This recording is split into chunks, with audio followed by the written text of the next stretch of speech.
recall that on the 10th of February 2021, the Bureau discussed and agreed to propose to the Council a set of extraordinary modalities for the special session, as well as modalities for virtual voting, to be applied to the 29th special session. These modalities are included in the annexures to the minutes of the Bureau meeting. Allow me to recall Annex 1 of the Bureau minutes on the proposed extraordinary modalities for the 29th special session for consideration by the Council. The number of delegates in the Assembly Hall would be managed in order not to exceed the limit of 5 delegates being present at the same time. State delegations would be strongly encouraged to send pre-recorded video statements. In the case that pre-recorded video statements would not be technically possible or could not be submitted within the set deadline, states could alternatively deliver their statements through live link via Zoom. Only those state delegations who are unable to pre-record video messages or participate via Zoom could exceptionally deliver their statements from the Assembly Hall, while also respecting the 5-person limit and in consultation with the HRC Secretariat. Delegations would be able to raise points of order without being in the room by alerting the Secretariat via the chat box in Zoom or by calling the podium hotline 079 421 9948. The Chair would then stop the debate and give the floor through the Zoom platform to the delegation that has raised the point of order. Delegations would be able to exercise their right of reply remotely in the same manner as during the 45th regular session by sending a request to HRC list of speakers at ohchr.org. The Secretariat would register the request and inform the representative of the estimated time for the right of reply segment. The representative will then be called upon during the right of reply segment in the order of the requests received.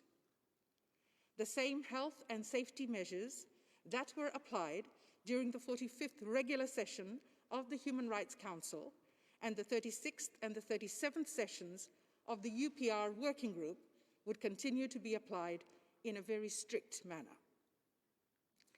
Additionally, as I mentioned yesterday, I am also proposing that the Council adopt a decision according to which, given the impossibility to organise NGO participation in person, NGOs in consultative status with ECOSOC would be provided exceptionally the opportunity to submit pre-recorded video statements for the 29th special session. In order to balance the importance of inclusivity and what is feasible in terms of time and resources, the list of speakers for NGOs for the 29th special session will be set to 18 speakers, in line with the average number of NGOs that participated in the past 3 special sessions that were held in 2018, 2017, and 2016, respectively. Should the modalities be adopted, this would be referred to as a decision in the report of this special session.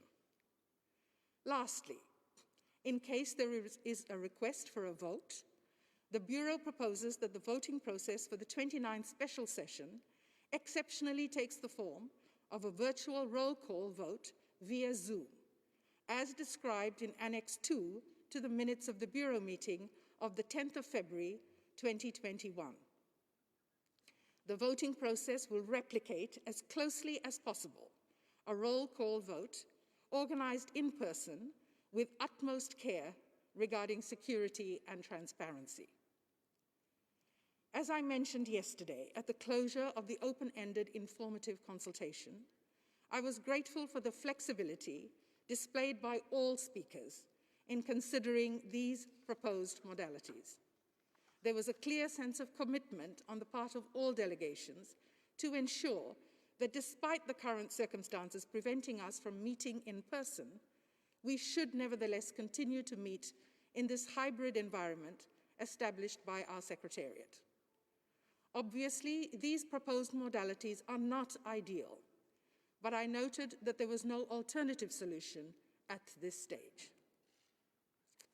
I wish to reiterate very clearly that these modalities, if approved by this Council, would apply exclusively to this 29th special session, which is held during a period when COVID-19 restrictions prohibit public meetings of more than 5 participants and should not serve as a precedent.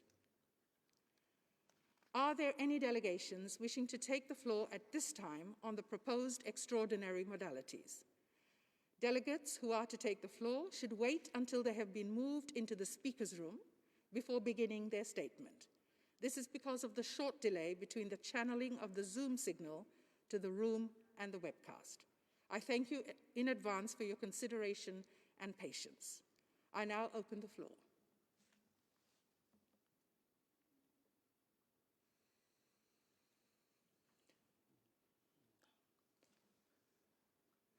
I understand that there are no requests for the floor.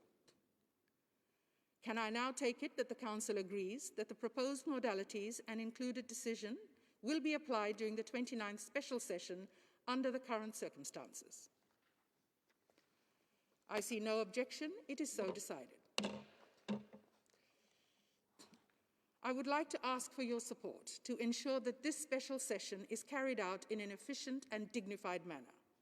I appeal to all speakers to strictly respect the speaking time and to adhere to language that is consistent with the dignity that should be inherent to our decisions. I now have the honor to give the floor to the Deputy High Commissioner for Human Rights to make a statement. Deputy High Commissioner, you have the floor. Thank you, Madam President, Your Excellencies, dear colleagues. The seizure of power by the Myanmar military earlier this month constitutes a profound setback for the country after a decade of hard-won gains in its democratic transition. Those gains, which this Council reviewed less than 3 weeks ago in Myanmar's third UPR, had been reinforced by the clear results of the general elections of November 2020, now effectively betrayed by the coup and the declaration of a one-year state of emergency. Myanmar's democratically elected political leadership, including Aung San Suu Kyi and President U Win Myint, have been detained on politically motivated charges. Our office is tracking more than 350 political and state officials, activists and civil society members, including journalists, monks and students, who have been taken into custody. Several face criminal charges on dubious grounds. Most have received no form of due process and have not been permitted legal representation, family visitations, or communication. Some remain missing with no information as to their whereabouts or well-being.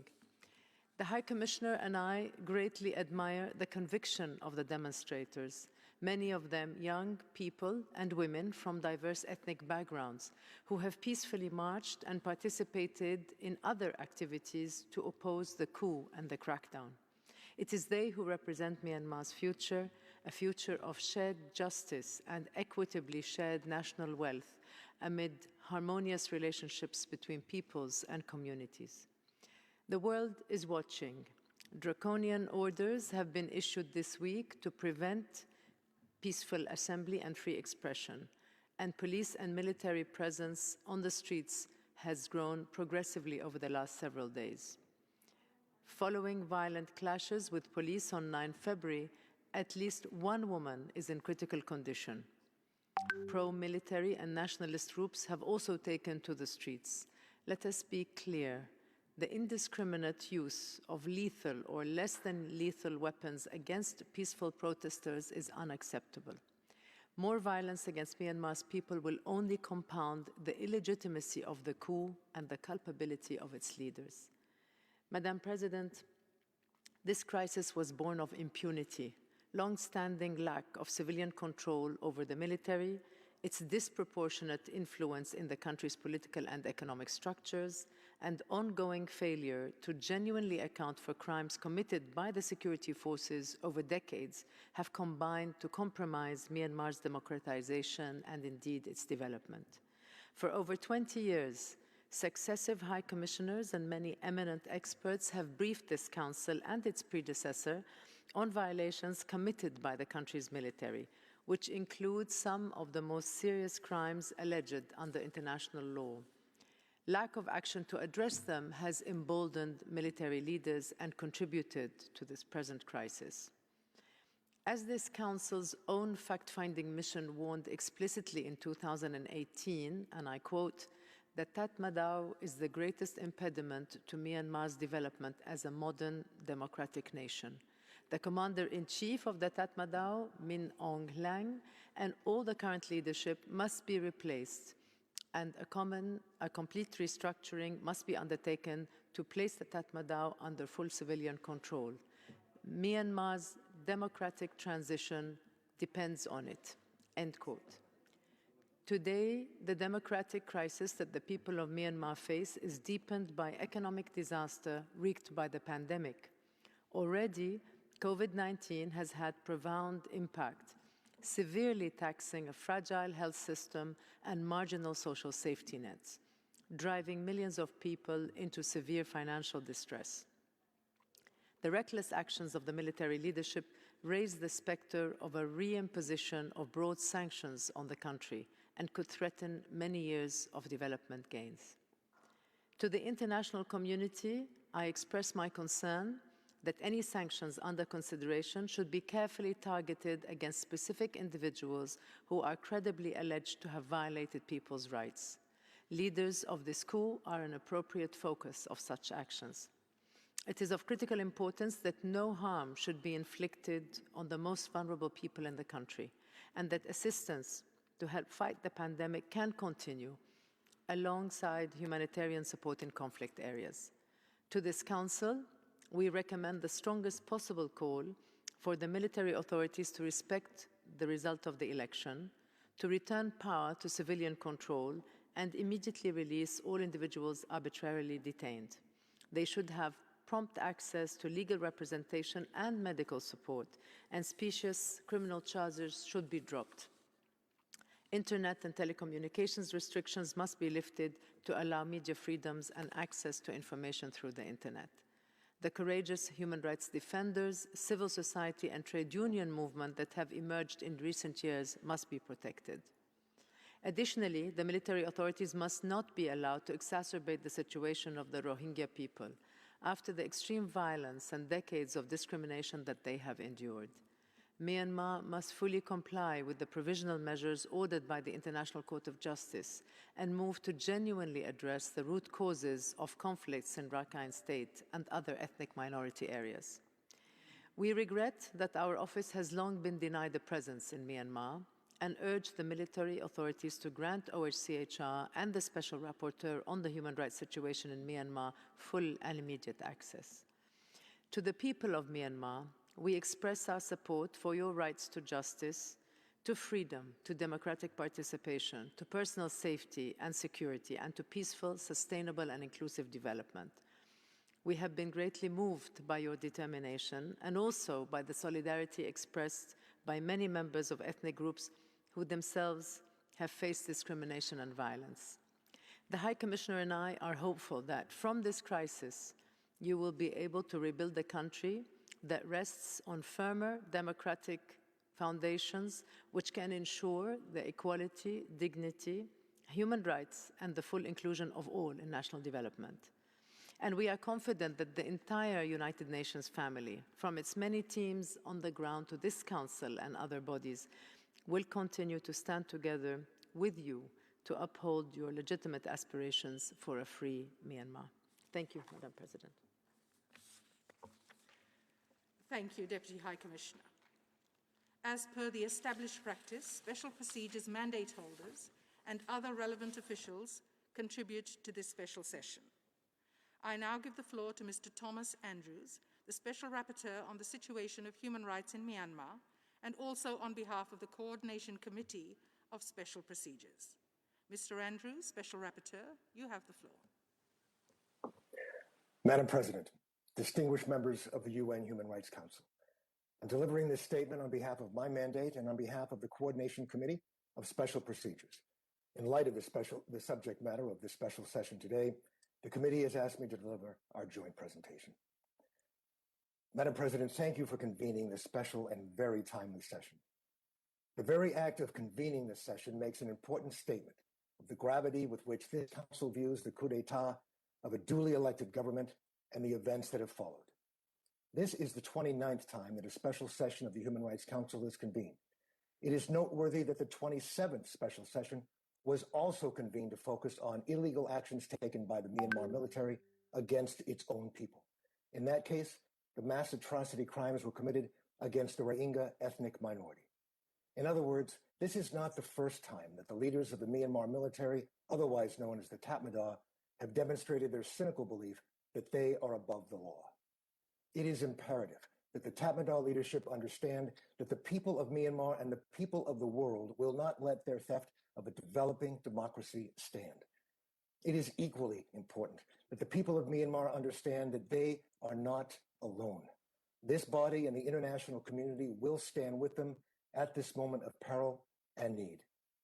We are here today because of a coup that the commander-in-chief of the Tatmadaw argues was necessary to safeguard the country following allegations of massive voter fraud in the November 8th election. Madam President, even if election irregularities did exist, there was and is no justification for declaring a state of emergency, arresting the civilian leadership, and attempting to destroy Myanmar's fledgling democracy.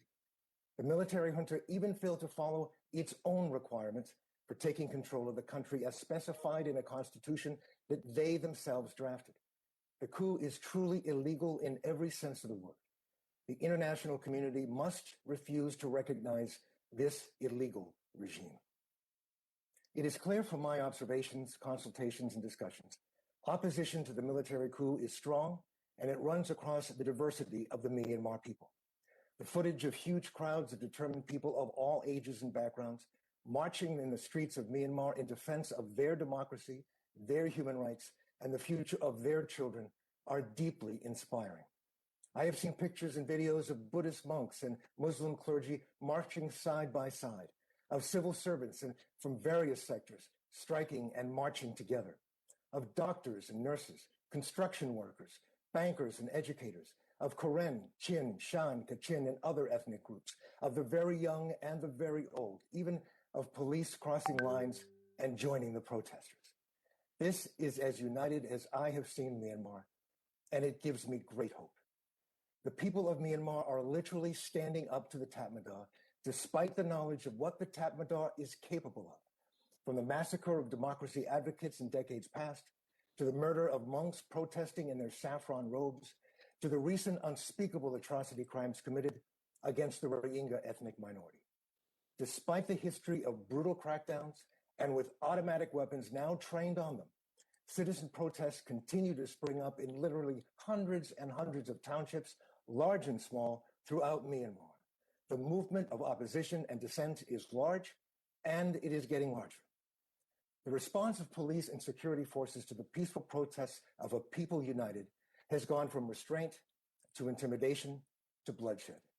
Day after day, the people of Myanmar and people around the world have watched with horror the photos and videos of brutality emerging from the streets of Myanmar, from large columns of security forces in full riot gear surrounding peaceful protesters and water cannons being fired into crowds, to protesters being shot, including a young woman shot in the head as she stood unarmed and posing no threat with other peaceful protesters in Naypyidaw.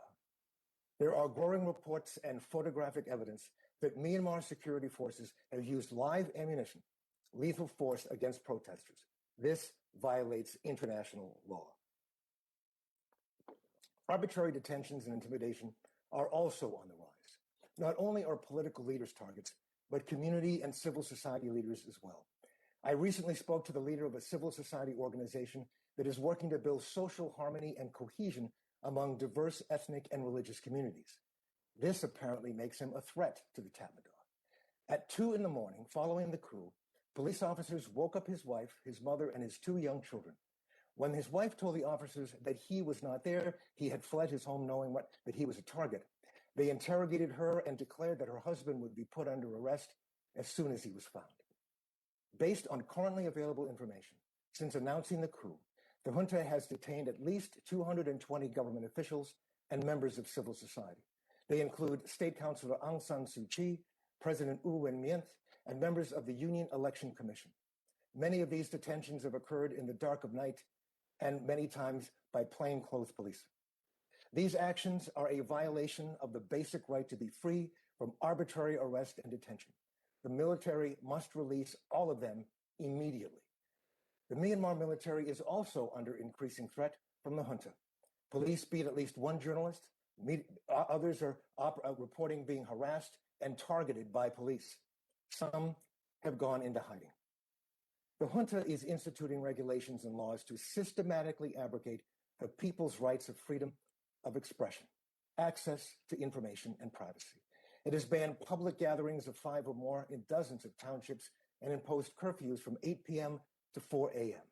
It has blocked Facebook and other apps, cut off the internet as it sees fit, and has put forward a new draconian cybersecurity law to assure that Myanmar is truly a police state that uses modern technology to harass, intimidate, and arrest anyone who stands in their way. The new law would allow the junta to ban content it dislikes, restrict internet providers, and intercept data. Meanwhile, the Tatmadaw is doing its best to sow fear of being arrested, tortured, tear-gassed, beaten, injured, and murdered. But there is something that the people of Myanmar who I have spoken with fear even more: being forced to go back into the darkness of living under a brutal, repressive, authoritarian regime. Members of the Human Rights Council, the message from the people of Myanmar to all of you and to the people of the world is clear. This cannot stand. The activist who I referred to earlier, the individual in hiding, wanted me to tell you and that he and so many others are deeply grateful for the support that has been expressed by the United Nations and many others. But he has asked me to respectfully pass on these exact words to this body. We need more than a statement on a piece of paper. We need real action from the United Nations. That is why this session is so important. The UN and the international community look to this council for information, analysis, and guidance on grave human rights issues. It is why it is imperative for me to travel to Myanmar so that I can report to you the facts necessary to inform your decisions and recommendations. Earlier this week, I reiterated my request to Myanmar to conduct an urgent country visit in accordance with my mandate. This council, member states, and the Security Council must call in the strongest terms possible for my request to be accepted. The United Nations has demonstrated throughout its history a capacity to take action by tapping into the full range of the tools at its disposal or developing new ones when necessary. And of course, the Council's mandate gives it broad authority to make recommendations with regard to the promotion and protection of human rights. The Council may consider making such recommendations to the Security Council, the General Assembly, member states, and private enterprises. I urge you to do so. The UN Security Council should be encouraged to consider all of the options it has previously used to deal with gross human rights violations. Security Council resolutions dealing with similar situations have mandated targeted sanctions, arms embargoes, and travel bans, and have called for judicial action at the International Criminal Court or ad hoc tribunals. All of these options should be on the table. Barring concrete steps from the Security Council, the General Assembly can convene an emergency special session.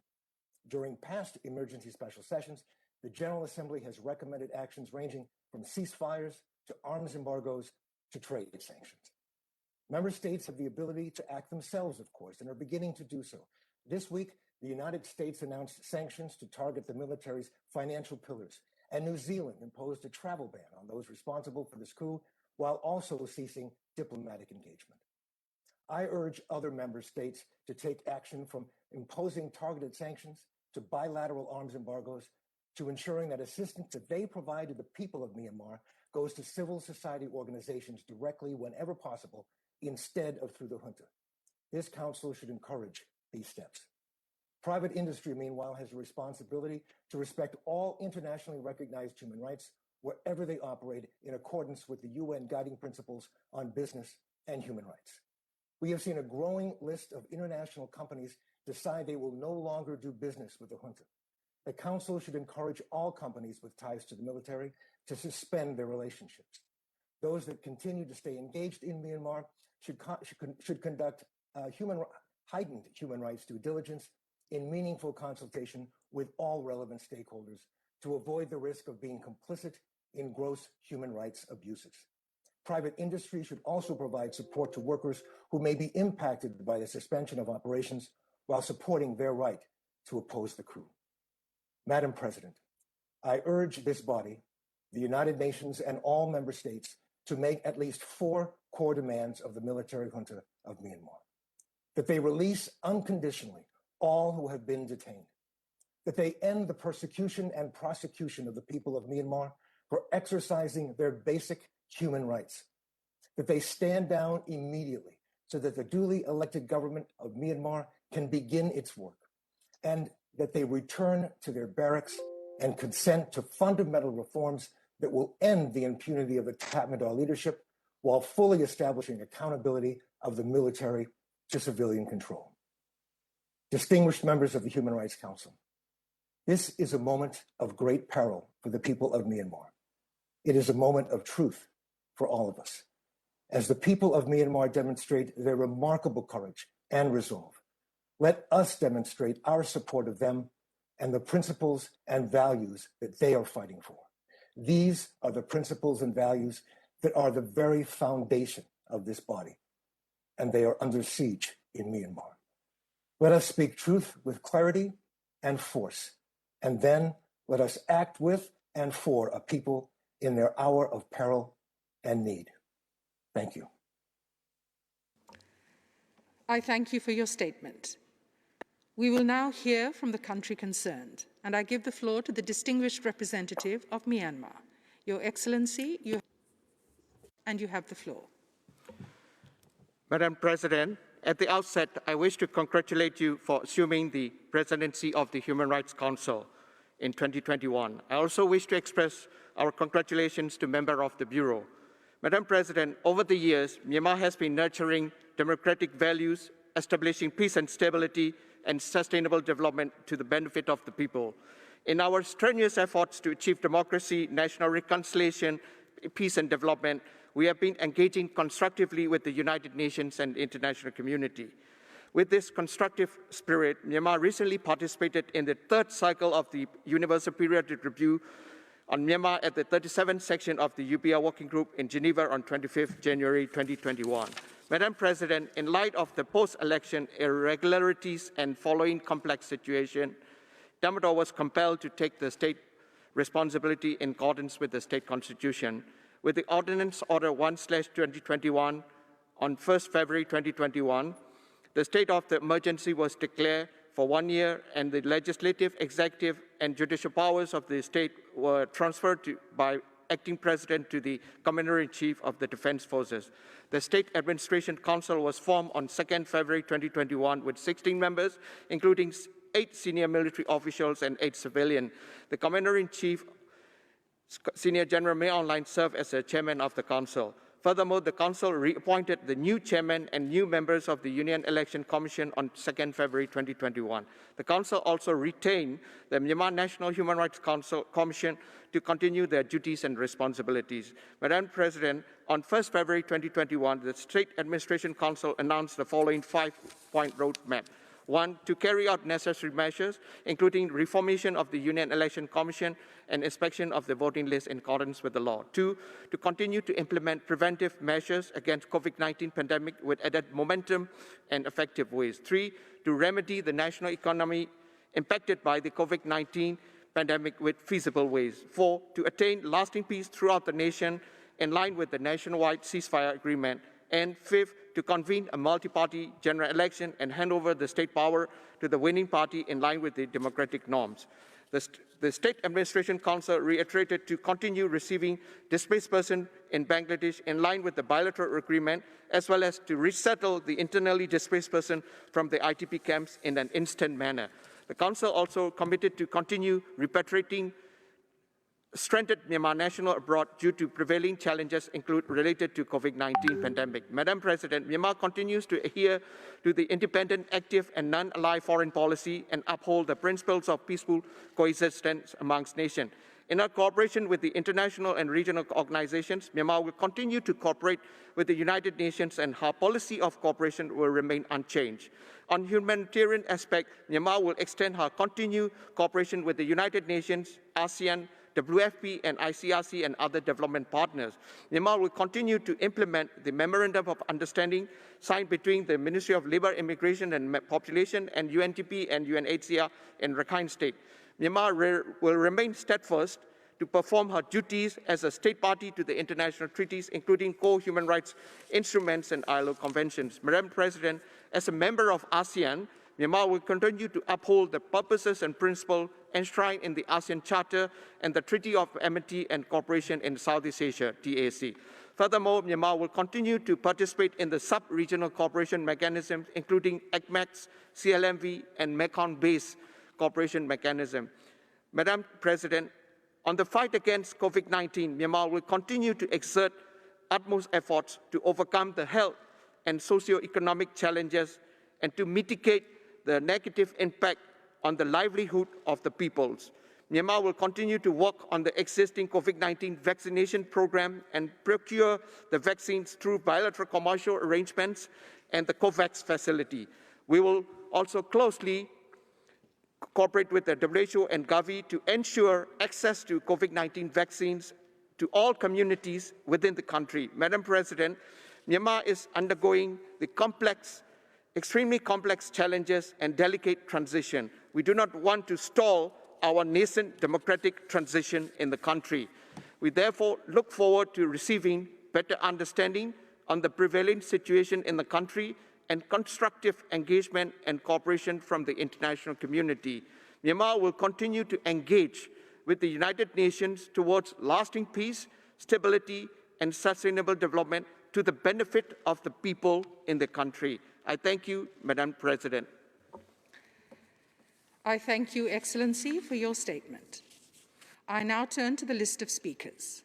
I would like to ask you to strictly respect the established time limit of 2 minutes and 30 seconds for Council members and 1 minute and 30 seconds for observers. The list of speakers will close in 15 minutes. And I now give the floor to the distinguished representative of Portugal on behalf of the European Union for a video statement. Madam President, I have the honor to speak on behalf of the European Union. We welcome that the Human Rights Council addresses the grave political events in Myanmar which reverse 10 years of democratic transition. We are deeply concerned about human rights implications. To remain silent about violations of fundamental human rights, such as freedoms of opinion and expression, religion or belief, association, assembly, and the media, is not an option. Thus, we requested this special session jointly with the UK. It is a crucial opportunity for the Council to prevent further human rights violations. The EU condemns in the strongest terms the military coup in Myanmar and all violations and abuses of human rights and fundamental freedoms. This illegitimate seizure of power abruptly turned back the clock of history. The path towards democracy began in 1011 was reversed and disrespected once again by the military resorting to violence against the population. The will of the people must be restored, human rights must be respected, violence prevented. Through the high turnout, people expressed their strong belief in the democratic process in the elections of 8 November. It was a milestone in the democratic transition. Any allegations of irregularities has to be settled within proper legal channels. Overturning the choice of the people by force is illegal and against democracy. The EU welcomes the press statement by the UN Security Council and fully supports the engagement of the UN Special Envoy. We welcome the statement by ASEAN and encourage regional engagement. The EU has been a supporter of Myanmar's civilian and democratic transition in its peace process and national reconciliation and inclusive socio-economic development. We call upon the military to immediately and without conditions release the president, the state councillor, and all arrested and detained, including journalists and human rights defenders. Ensure independent telecommunications, respect all human rights, fundamental freedoms, and the rule of law. Immediately end the state of emergency, restore the legitimate civilian government, open the newly elected parliaments with all elected representatives, proceed with the elections of the president, vice presidents, and the appointments of the new government, end the use of force and guarantee the safety of all peaceful protesters in line with international law, ensure unfettered humanitarian access to all conflict-affected areas and communities. We stand ready to support dialogue with all key stakeholders to contribute to resolve the situation. Accountability must be ensured. The EU calls on Myanmar to fully implement the provisional measures following the ICC's order in the case lodged by the Gambia. The EU also notes the ICC's authorization of the prosecutor to investigate alleged crimes. The EU calls upon all states and entities, including private corporations, to offer their full cooperation to the independent investigative mechanism.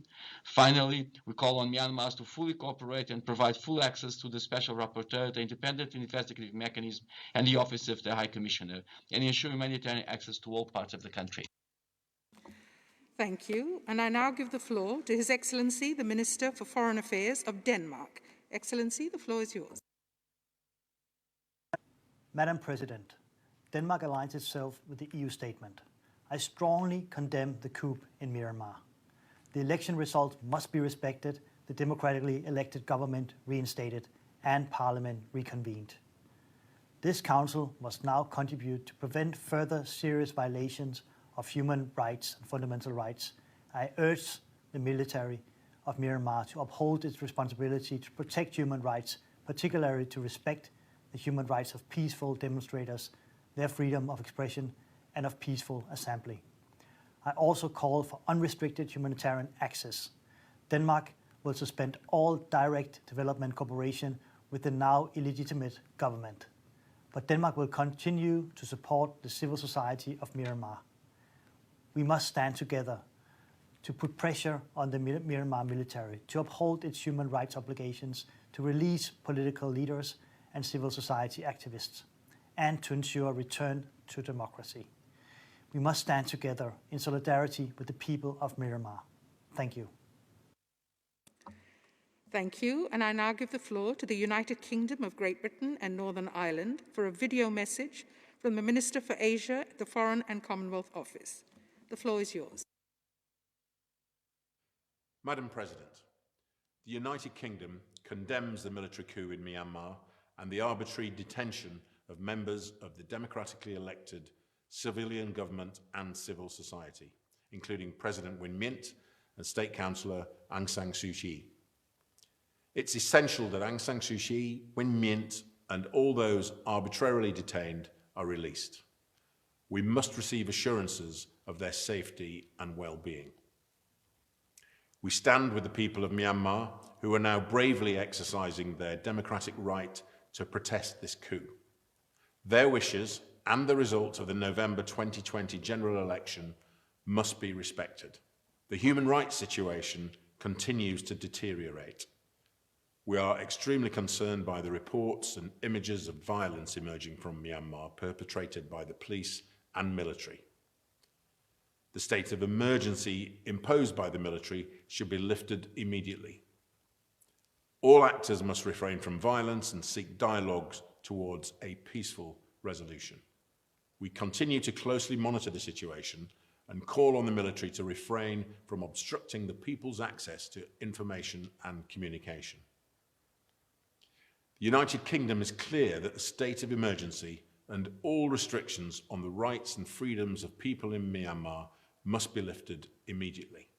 There must be unobstructed humanitarian access for international NGOs and civil society organisations so that essential aid can reach those that need it.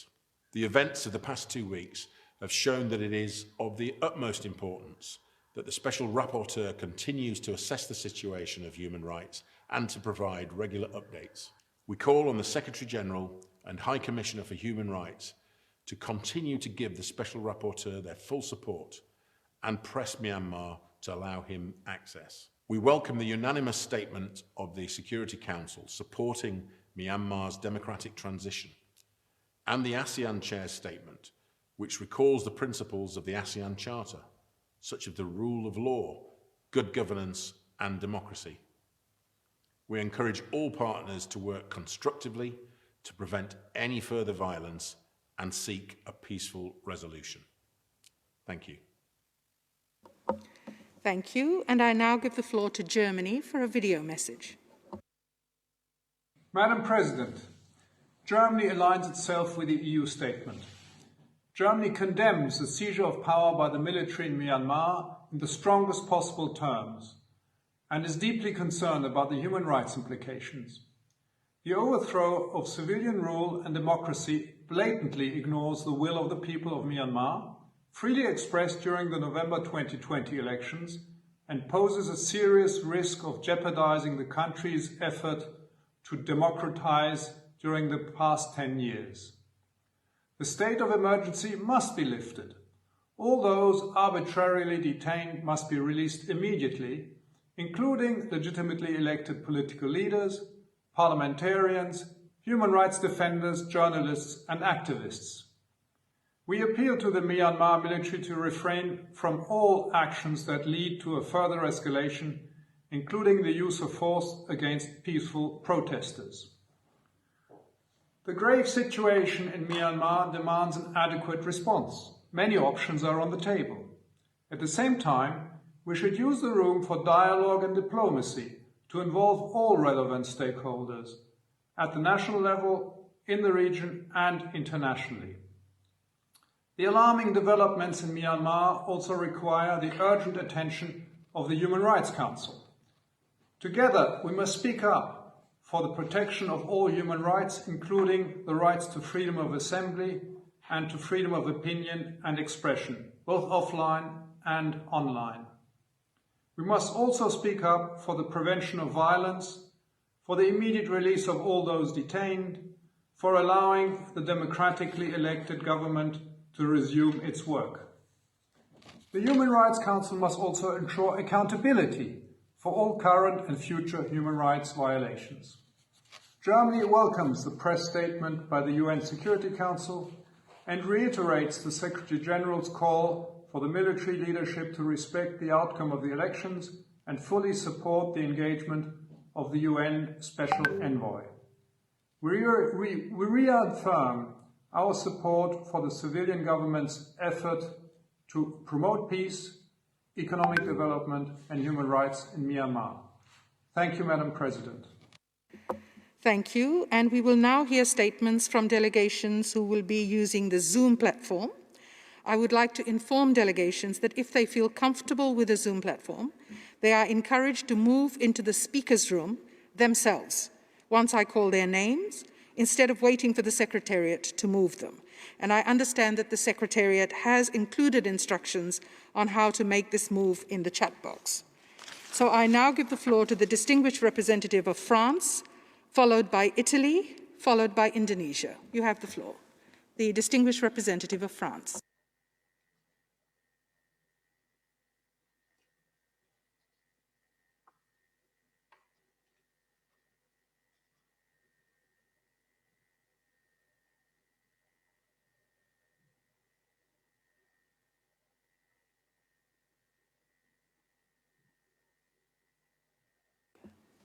I give the floor to the distinguished representative of France. Merci, Madame la Présidente. Thank you.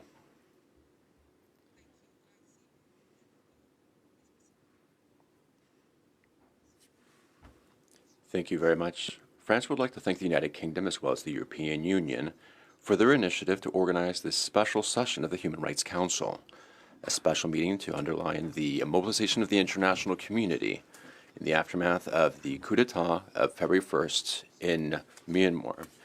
We espouse the statement made by the European Union. France condemns the coup d'etat, and we remain quite concerned by the prevailing situation in Myanmar.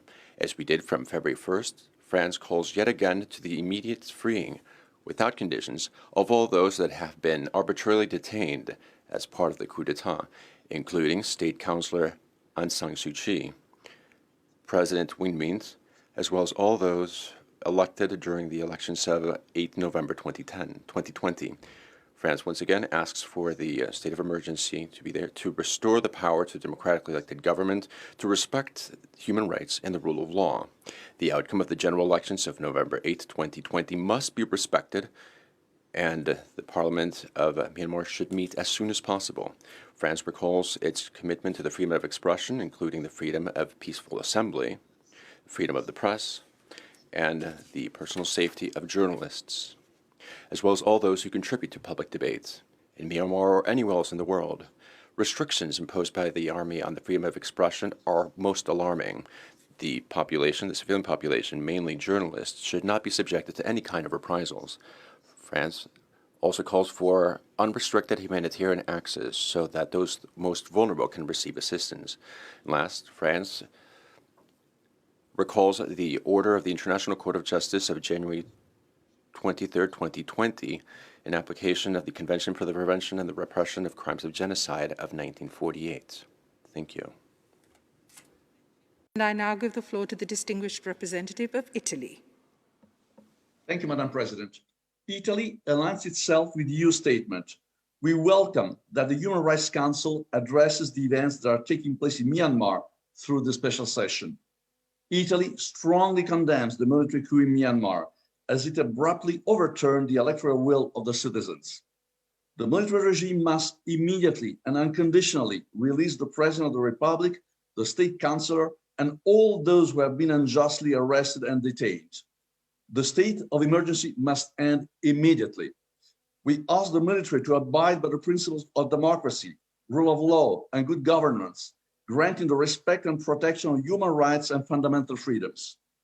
In the 21st century, we cannot tolerate anymore the arrest of political leaders and civil society activists, the severe cut-off of civil liberties of citizens that peacefully exercise their right to demonstrate in support of the democratically elected government and parliament.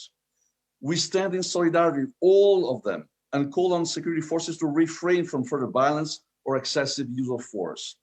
Italy has always been committed to support Myanmar's democratic transition and national reconciliation process.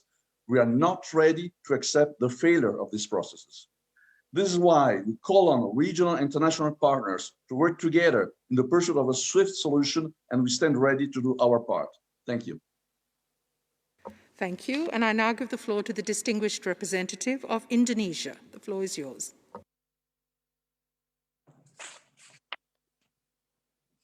Madam President, Indonesia has been supporting and will continue to support Myanmar's struggle toward democratic transition that is peaceful and upholds human rights.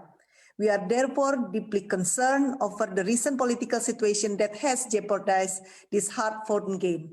We call upon Myanmar to uphold the principle of democracy and constitutional government. The respect for fundamental freedom and human rights contained in the ASEAN Charter and ASEAN Human Rights Declaration should continue to be respected. Madam President, we still believe that the solution to the present situation lies in a Myanmar-led, Myanmar-owned process. Thus, all parties in Myanmar must exercise self-restraint and advance dialogue. The military and police should be an inclusive part of democratic transition. They bear the responsibility to guard human rights and democracy. Any restriction toward rights and freedom with a view to restore normalcy should be proportionate and lawful. The safety and protection of all people in Myanmar are at the utmost important. Madam President, this special session should, first, call on Myanmar to fulfill its national and international human rights obligations. This involves assisting Myanmar in strengthening democratic institutions and processes, including in settling election disputes and addressing the root causes of the current situation. Second, support ASEAN's centrality and leading role in responding to the current development in Myanmar by reinforcing individual and collective effort of ASEAN member states. Furthermore, what is happening now should not distract us from creating conducive necessary for safe, voluntary, dignified, and sustainable return of displaced Rohingya and other minorities, ensuring that Myanmar works to respond to the pandemic and its consequences. To conclude, it is imperative for Myanmar to open their door to dialogue with ASEAN, countries in the region, and the United Nations. Only through dialogue, mutual understanding on how international community can assist Myanmar to address the present problem can be found. I thank you. Thank you. And I now give the floor to the Republic of Korea for a video message. The floor is yours. Thank you, Madam President. My delegation expresses deep concern over the current situation in Myanmar after the military takeover. We are alarmed by reports that political leaders and civil society activists are being arbitrarily detained. We call for an immediate release of those arbitrarily detained, including State Councillor Do Aung San Suu Kyi, President Myint, and others. We pay attention to recent reports suggesting restrictions on not only access to internet and communication services, but also journalists and media workers. We urge the authorities of Myanmar to fully ensure freedom of expression, access to information, and the right to peaceful assembly. As a strong supporter of the democratic transition in Myanmar, the Korean government reaffirms its utmost respect for the Myanmar people's aspiration for democracy that was demonstrated in the general election last November. We hope that the issue will be resolved peacefully in adherence to a lawful and democratic process. In addition, the vulnerability of refugees and internally displaced persons should not be ignored in times like this. We emphasize the need for safe and unimpeded humanitarian access to all people in need. Reiterating our support of the democratic transition and full respect for human rights, the Republic of Korea reaffirms its commitment to fully cooperate with the international community and the people of Myanmar to this end. Thank you, Madam President. Thank you, and I give the floor to the distinguished representative of Libya by video message. Thank you, Madam President. While we are following up with concern the situations in Myanmar and the security and political developments there, along with the grave violations of human rights that rise up to crimes against humanity, and while we observe non-concrete, non-transparent cooperation by the authorities in Myanmar with the international and United Nations recommendations to put an end to these human rights violations, as reported by the international commissions that documented the crimes, the untold crimes against minorities, crimes that are rejected by all religions. The recent violations do indeed affect human rights and the general situation, as well as the human rights defenders, while it can be considered a grave development in the negative humanitarian situation against civilians, particularly Rohingyas. Madam President, the situation in Myanmar is worsening, particularly against minorities, most notably against Rohingya Muslims who do not receive the minimum levels of justice, health and humanitarian care, particularly when COVID is spreading. We call upon this August Council and the international community to expeditiously take concrete measures to protect minorities and civilians, particularly Rohingyas, put an end to crimes of genocide, undertake comprehensive and fair investigations in all violations, ensure no impunity, finding sustainable solutions for internally displaced persons, while ensuring a safe return for Rohingyas to their home in Myanmar. We affirm that it is incumbent upon the international community to take concrete measures to address the root causes of the situation in Myanmar and all other situations in the world. And this must be a start at the level of the Council and the international community to undertake this role so that these crimes will not perpetuate. Thank you. Or to Austria for a video message. Thank you, Madam President. Austria strongly supported the convening of today's special session. At this moment of crisis, it is crucial to show the courageous people of Myanmar that the international community is watching, that they're not alone, and that we're willing to act to hold those who are responsible for this outrageous attack on their young and fragile democracy to account. Austria condemns the coup by the Tatmadaw in the strongest terms. It brings back painful memories of previous decades and is an unacceptable attempt by the military to overturn the will of the people of Myanmar, as clearly expressed in the general election. We urge the military leadership to adhere to the democratic process and the rule of law and call for the immediate restoration of the legitimate civilian government. To this end, we encourage to pursue dialogue and reconciliation in accordance with the interests of the people of Myanmar.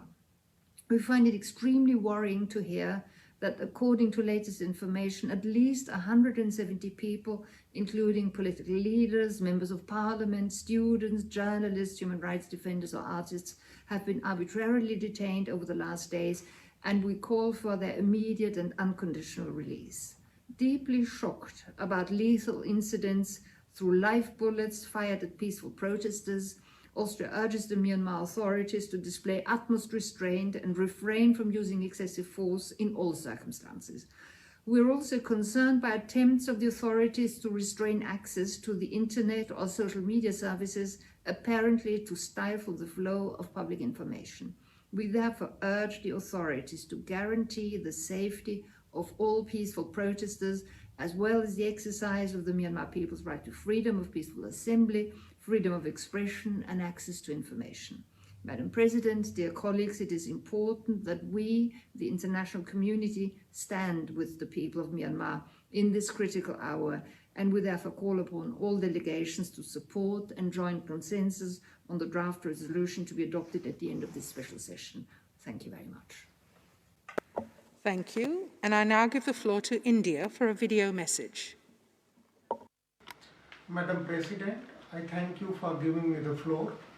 The recent developments in Myanmar are a matter of deep concern as they will affect the progress of democracy in Myanmar. India has been steadfast in its support to the process of democratic transition in Myanmar. We have worked with all concerned to facilitate the establishment of multi-party democracy and a stable democratic federal union in Myanmar. An area of our focus has been capacity building, including courses on constitutional and federalism for political leaders and elected representatives. We believe that the progress achieved on the path to democracy over the last decade or so was impressive. Unfortunately, the hopes and aspirations of the people of Myanmar have been dealt a blow by the latest developments. We strongly believe that the rule of law and democratic processes must be upheld and the detained political leaders released. The right to protest peacefully is an integral part of the democratic ethos.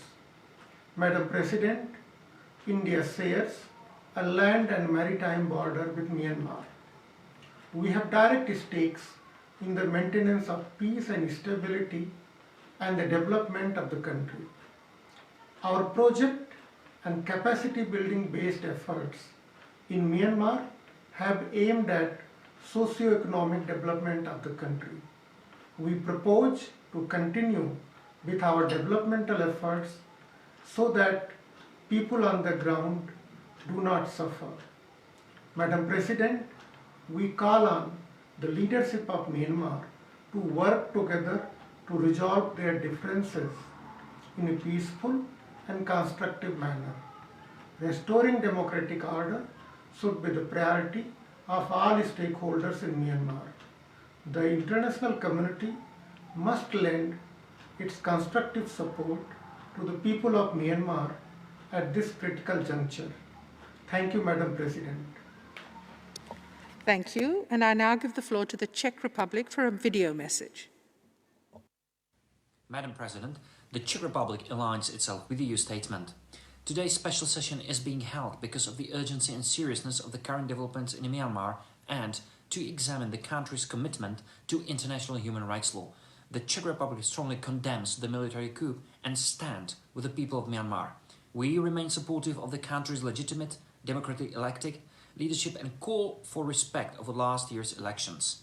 So far, more than 170 persons have been detained and arrested, including President Myint, State Councillor Do Aung San Suu Kyi, one of the NLD leader of the Hain, members of the civil society such as Mya Aye, Min Twai Tit, Aung Myoko and Tu Han To, as well as monks, writers, journalists, media workers and human rights defenders. We call for their immediate and unconditional release.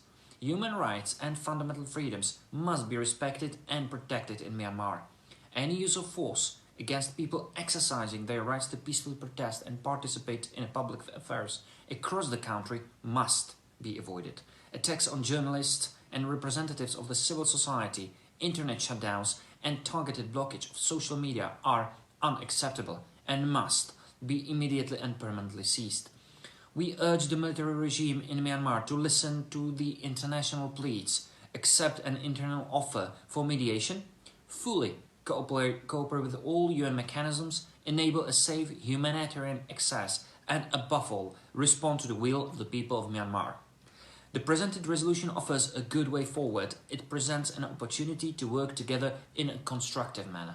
The Czech Republic and Myanmar have a long tradition of cooperation on the democratic transition that we can build upon. This is the moment. I thank you. Thank you. And I now give the floor to Bulgaria for a video message. Madam President, Bulgaria aligns itself with the statement made by the European Union. Bulgaria is profoundly disturbed by the events in Myanmar following the unacceptable seizure of power by the military on February 1, 2021. In view of the particular importance and urgency of the situation there, Bulgaria was among those members of the Human Rights Council that promptly supported the initiative to hold a special session of the Council on the human rights implications of the crisis in Myanmar. We condemn the military takeover, which has reversed the process of transition to peace, pluralism and national reconciliation in Myanmar. We are appalled by the arbitrary detention of the President, the State Councillor, other prominent political leaders, public figures, human rights defenders, journalists and activists. We denounce the imposed broad restrictions on media and public gatherings. We deplore the use by police of excessive and lethal force against protesting people in the capital Naypyidaw and other cities. Together with its partner states from the European Union, Bulgaria is strongly committed to the democratic transition, national reconciliation and accountability for human rights violations in Myanmar. Therefore, we underscore the need for restoration of the respect for human rights and fundamental freedoms, as well as the rule of law in the country. Creating conditions for the safe, voluntary, sustainable and dignified return of all refugees and internally displaced persons also is of key importance in this respect. We call for the unconditional release of the President Myint, State Councillor Aung San Suu Kyi and others who have been arbitrarily detained. Bulgaria urges for the end of the state of emergency, restoration of power of the legitimate civilian government and opening of the parliament with participation of all elected representatives. We call for the lifting of the curfew, restrictions on media and public gatherings. Bulgaria urges for immediate termination of the use of excessive and lethal force against protesting people in Myanmar. Finally, Bulgaria reiterates its call for granting UN special procedures and humanitarian organizations, including the independent investigative mechanism for Myanmar, unhindered and unrestricted access to the territory of the country. Thank you. Thank you, and all delegations should be advised that the list of speakers is now closed. I now give the floor to the distinguished representative of the Russian Federation for a video message. Madam President, the Russian Federation is keeping a close eye on the development events in Myanmar. We believe that settling disagreements between the political forces in Myanmar is a purely domestic affair of the sovereign state.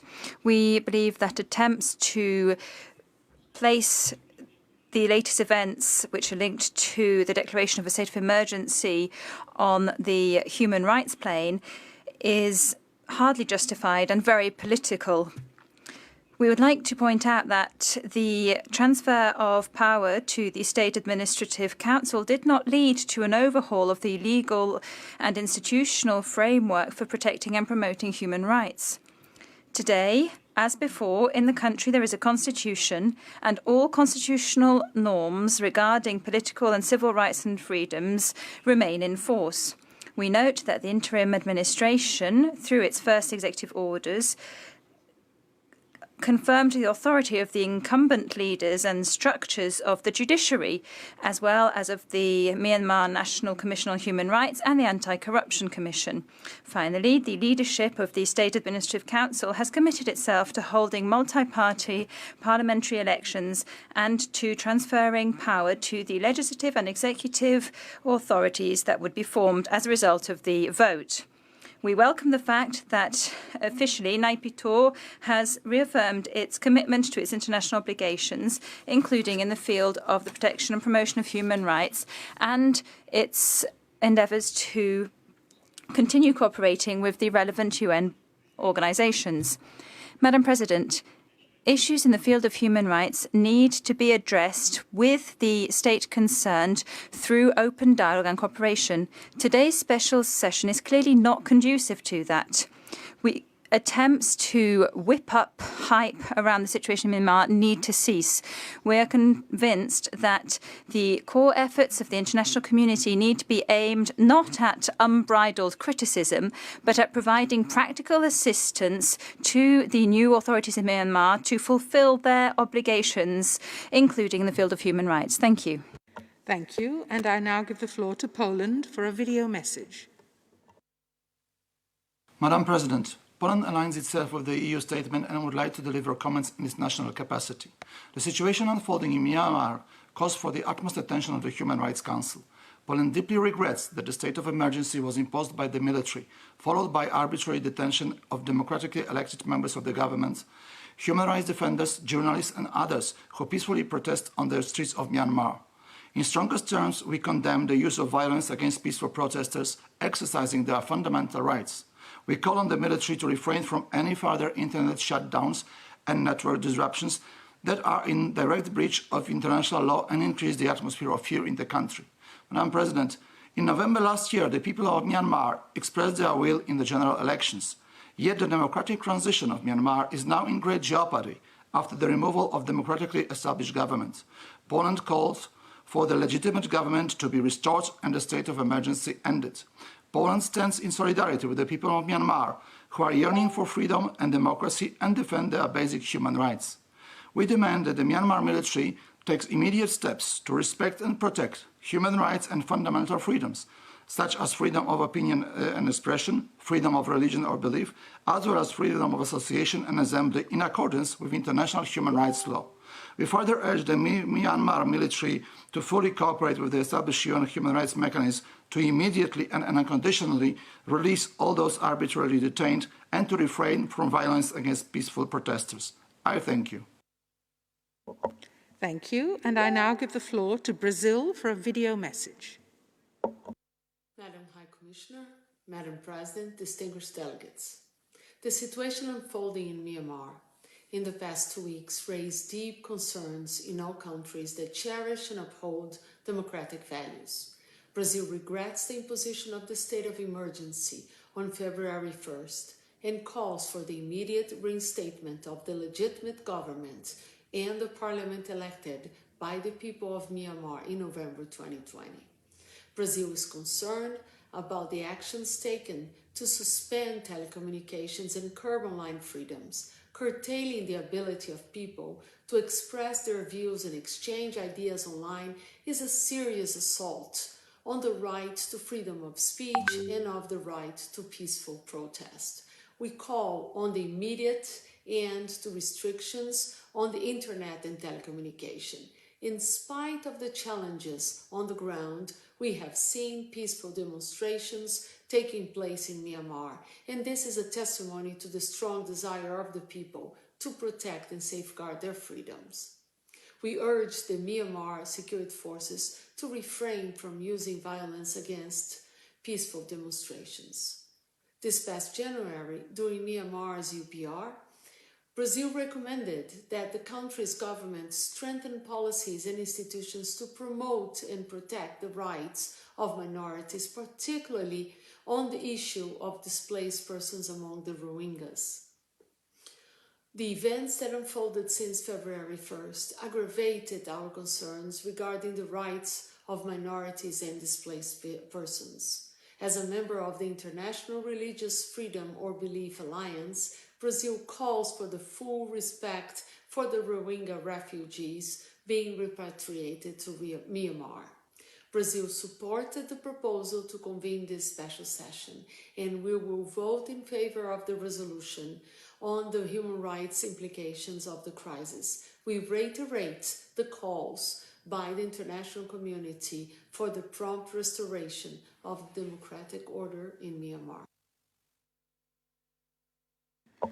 Thank you. And I now give the floor to Namibia for a video message, and it will be followed by a statement from Bangladesh on Zoom. Thank you, Madam President.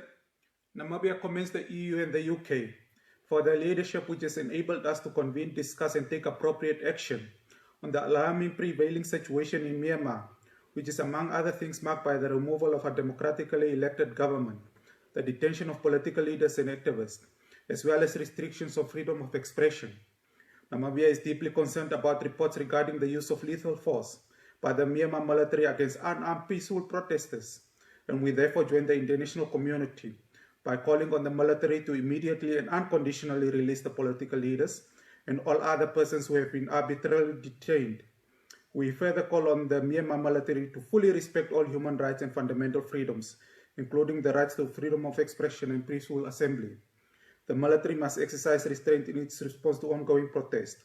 Madam President, we hope that the Human Rights Council, now more than ever, through its action later today, can in unity demonstrate that it is committed to promote respect for human rights in Myanmar.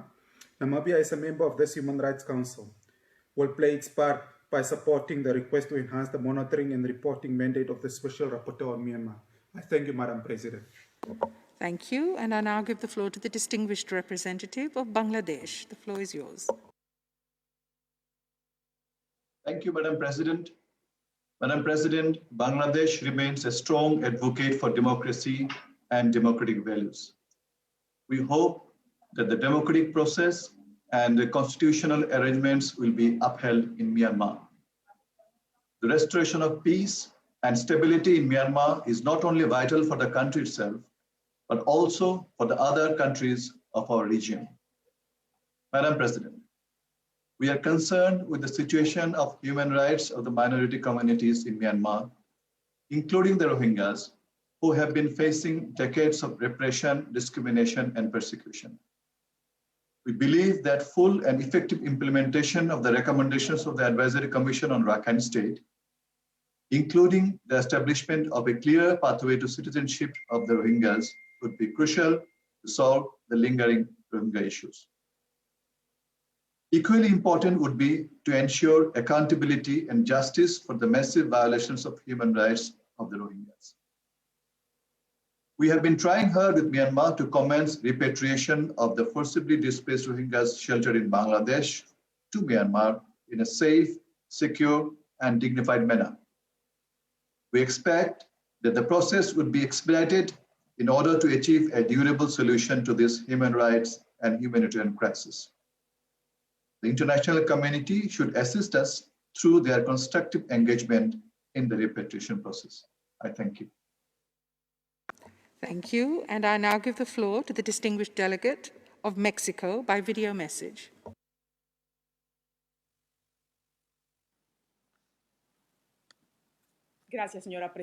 Thank you, Madam President. The government of Mexico would like to reiterate here that it is deeply concerned at the recent events in Myanmar, and we would like to echo the statements made by the UN Secretary General and the Security Council on the situation in the country.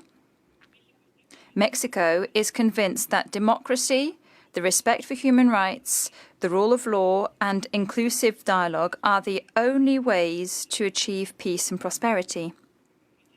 We reject attempts to reverse democratic progress and to ignore the will of the people. Therefore, we firmly call on all Myanmar's political and social actors to resume dialogue through institutional channels as soon as possible. Similarly, we call for the immediate release of democratically elected civil leaders and for an inclusive and constructive dialogue to begin, anchored in the constitutional order. We also urge Myanmar's authorities to fully respect human rights, including the rights to freedom of expression and peaceful assembly.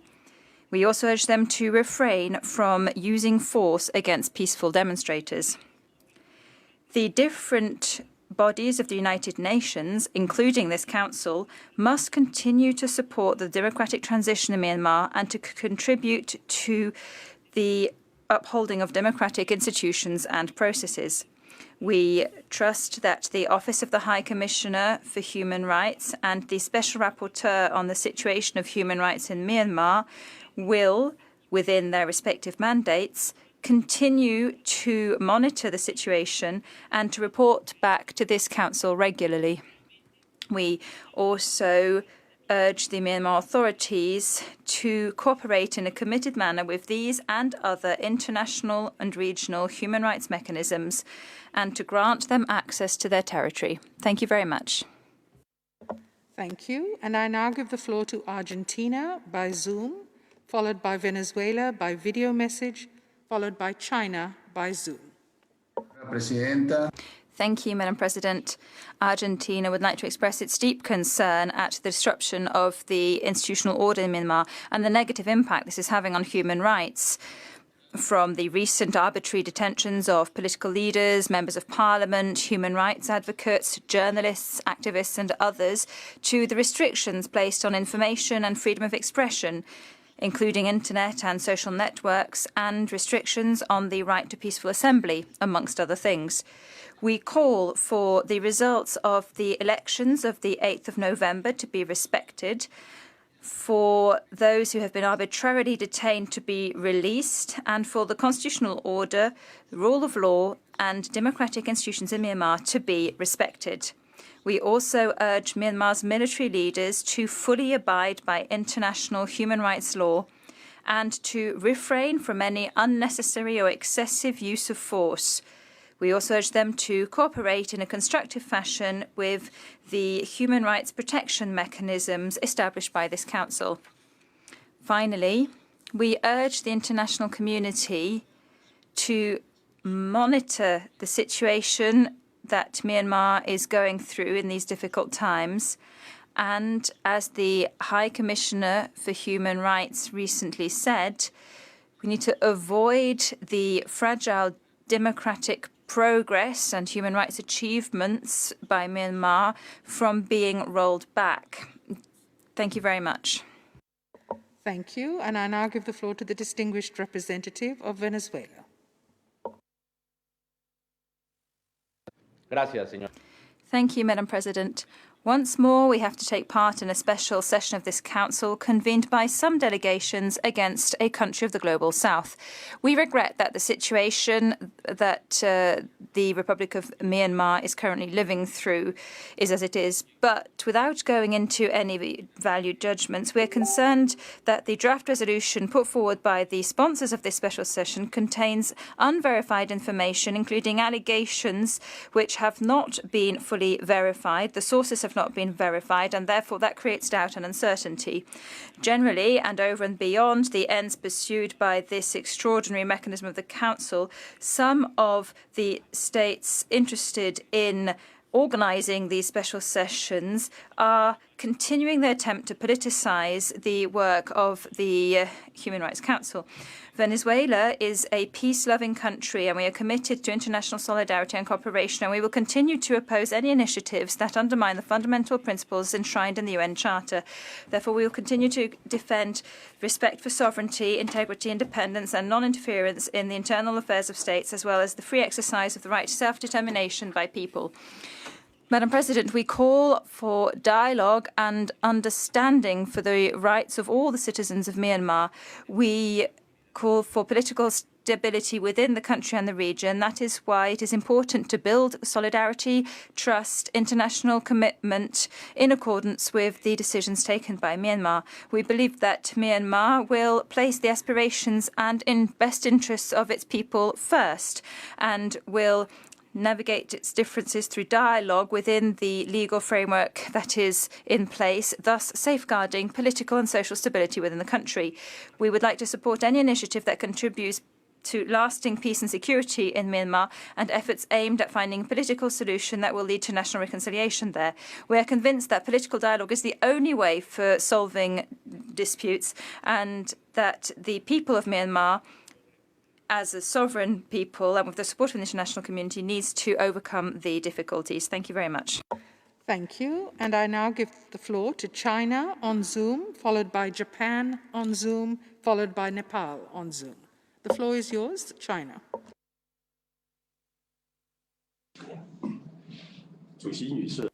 Madam President, China maintains a consistent and well-known position regarding country-specific human rights issues.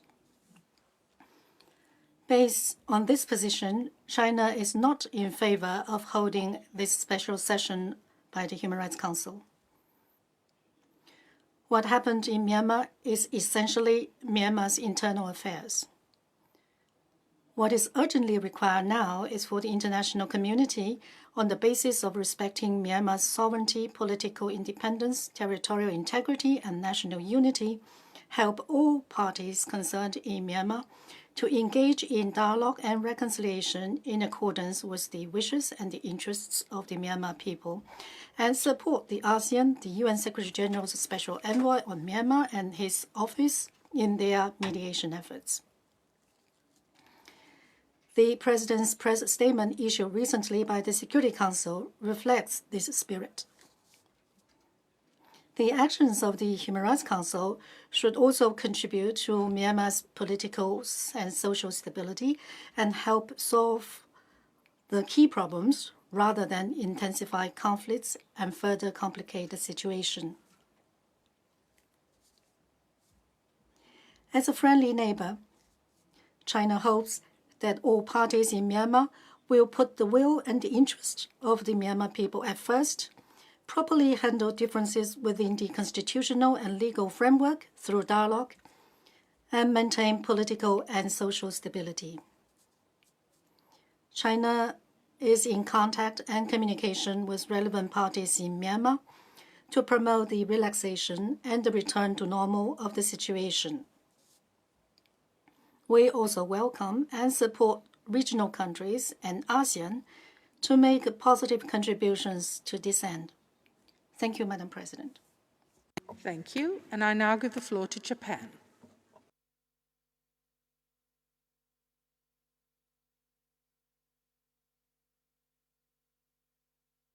Madam President, Japan has consistently supported the process of democratization in Myanmar.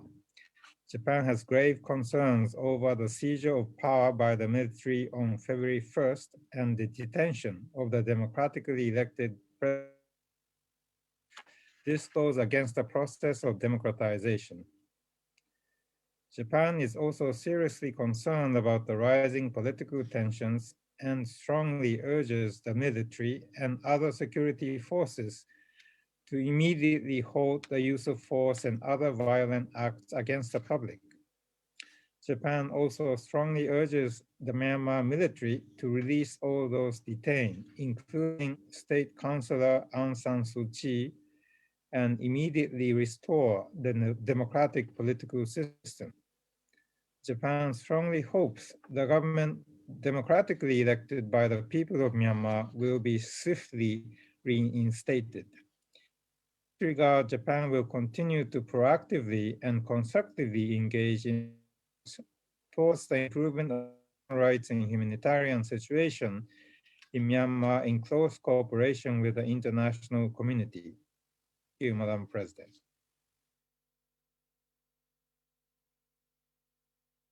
Thank you. And I now give the floor to Nepal.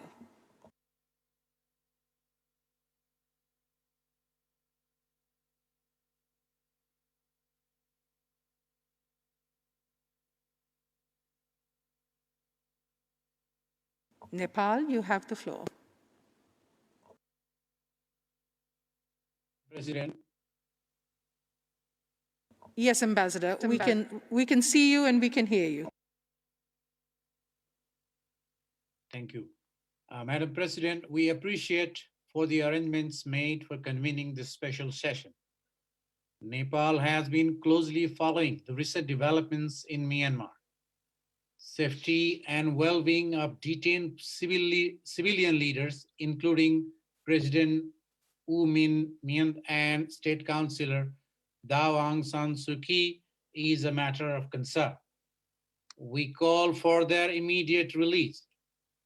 Being a country upholding the principles and values of democracy, the rule of law, human rights, and fundamental freedoms, Nepal strongly encourages all parties in Myanmar to respect the will and the constitutional rights of its people, and also to create an environment conducive to addressing their differences through dialogue and reconciliation.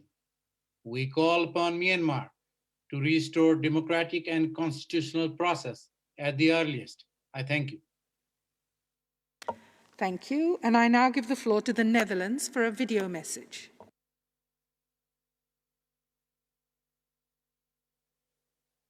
Madam President, the Kingdom of the Netherlands aligns itself with the EU statement and wishes to add the following comments on a national basis.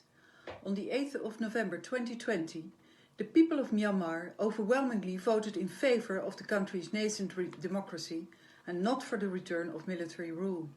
The dramatic turn of events on the 1st of February reverses Myanmar's path towards democracy less than a decade after the country began to steer away from half a century of military rule. The Netherlands strongly condemns the military coup and the state of emergency declared by the Myanmar Armed Forces and calls upon the military to restore the civilian government and act with a maximum restraint towards the peaceful protesters. The Netherlands is deeply concerned about the more than 170 arbitrary arrests of democratically elected politicians, human rights defenders, local and foreign advisors, and civil society representatives. We call for the immediate and unconditional release of all those who have been detained. The Netherlands is also deeply concerned about restrictions on freedom of expression, press freedom and access to information, including the social media ban and the proposed cybersecurity bill. The people of Myanmar cannot be excluded from shaping and sharing thoughts about the future of their country, and journalists should be able to work without fear of reprisals, intimidation or attack. Justice for victims and holding perpetrators of international crimes accountable remains crucial. The Netherlands recalls the ICJ Provisional Measures Order and the ongoing ICC investigation and calls on Myanmar to ensure unfettered access and cooperation with the Special Rapporteur and the IIMM. Thank you, Madam President. Thank you. I now give the floor to Sudan on Zoom, followed by Marshall Islands and Ukraine, also on Zoom. The floor is yours. Thank you, Madam President. At the outset, I would like to thank the delegations of the United Kingdom and the European Union for their initiative to convene this special session of the Human Rights Council to discuss the consequences of human rights crisis in Myanmar. We also wish to thank all the member states in the Council for their understanding of these extraordinary circumstances that led us to hold this virtual session. Madam President, we join the delegations that expressed deep concerns over the manner with which the army took over power in Myanmar. We also join the calls within and without Myanmar to release the President, Win Myint, and the State Council, Aung San Suu Kyi, and all the political activists and leaders that who were detained on the 1st of February. We call upon the authorities in Myanmar to stop using excessive force against peaceful protesters, to release detainees and restore full internet services. Madam President, Myanmar has seen a relative period of political stability in its pursuit to democratic transition and civil state that prevails where human rights principles prevail. Regrettably, this political regression takes place where the whole world is looking forward and is encouraging more experiences of successful democratic transition. It is noteworthy that my country is going through a great democratic transition at present on the back of a grand revolution where the will of the people emerged victorious, the will of the people who were calling for freedom, peace, and justice. Madam President, the international community in these challenging circumstances faced by Myanmar must not turn a deaf ear to the continued suffering of the Muslims, the Rohingya Muslims, for more than 8 years. The international community has to take all the necessary measures to ensure the safety of Rohingya Muslims and other minorities in Myanmar. And thank you. Thank you. And I now give the floor to the Marshall Islands.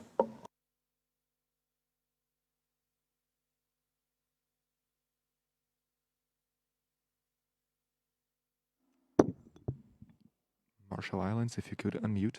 Madam President, the Marshall Islands welcomes the convening of this special session and is deeply concerned about the continuously deteriorating human rights situation in Myanmar, in particular following the overthrow of the civilian government on February 1st. We are also alarmed by the reports of arbitrary detentions and violence against protesters, human rights defenders, and lawyers. We therefore echo the call made upon the military and other relevant authorities in HRC Resolution 42/3 to immediately end all violence and violations of international law, including against the Rohingya and other minorities, and to take all measures necessary to ensure full accountability of all actors and provide justice to victims. Additionally, we urge the international community to lend support to the refugees fleeing to serious human rights violations in Myanmar, as well as the host nation of Bangladesh, which has been shouldering that burden for over 3 years now. Finally, the Marshall Islands supports the call to grant full access to the Special Rapporteur for Human Rights in Myanmar. Komodada, and I thank you, Madam President. Thank you. And I now give the floor to Ukraine.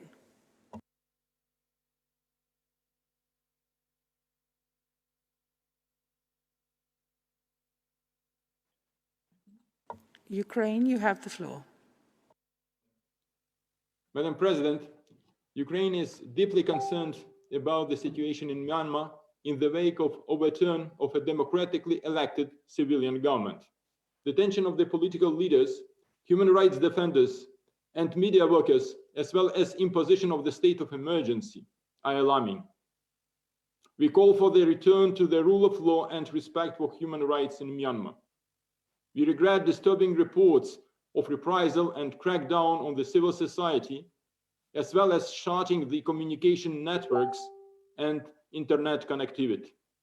We urge the Myanmar military to respect country's international human rights obligations, including freedom of opinion and expression, association and peaceful assembly, and call for the immediate release of all those arbitrarily detained, refrain from the use of force against peaceful protesters, and instantaneous lift of restrictions on the internet and social media.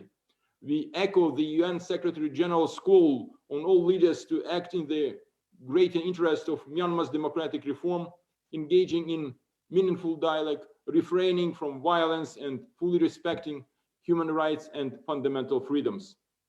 Ukraine stands in solidarity with the people of Myanmar in the pursuit of democracy, peace, human rights, and the rule of law. I thank you, Madam President. Thank you. And I now give the floor to the Philippines for a video message, followed by Eritrea on Zoom, followed by the United Kingdom on Zoom. I give the floor to the Philippines for video message.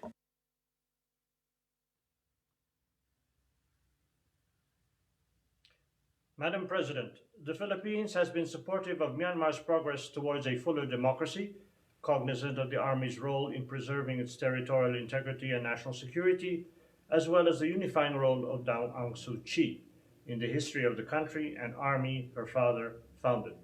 The lady is a deeply and widely admired icon of democracy among the Filipino people, who identify with her and her people, given similar struggles against tyranny in the not-too-distant past.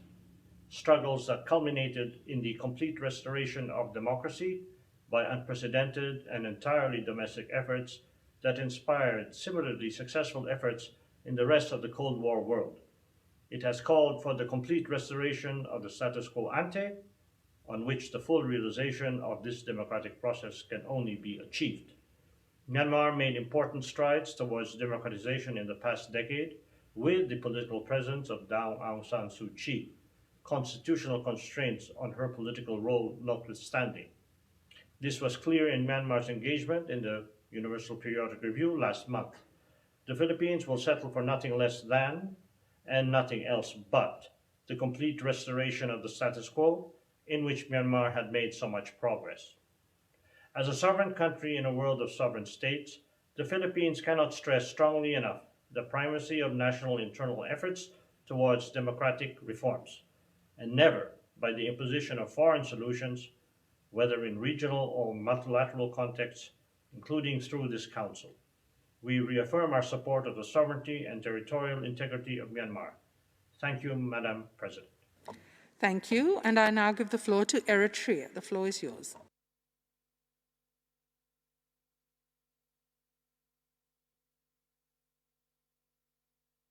Eritrea, you can start. Eritrea, you have the floor.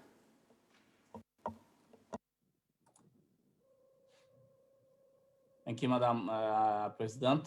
I was in fact asking to withdraw my statement at this juncture, but still I will make some comments. Eritrea remains somehow concerned by the situation, but this is really an election issue that we do not want to involve ourselves in. It is well established that we consider the situation in Myanmar, and that is a commitment that we have already reflected in our previous ordinary sessions, and we would love to have it this session on ordinary session that would be discussed within the Council. This way of having these special sessions is not supported by Eritrea, but we will still consider the situation in general as a grave, and the way it will be handled should be something that should be negotiated within the national institutions. I thank you, Madam President. Thank you. And I understand the United Kingdom is not yet ready for the floor, so I give the floor to Pakistan on Zoom.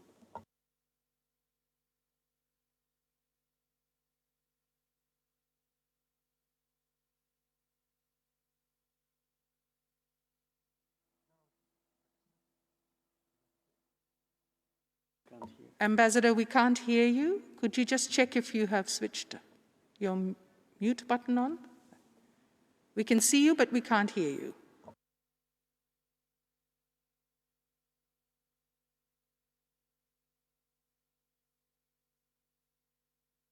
Yes, please proceed, Ambassador.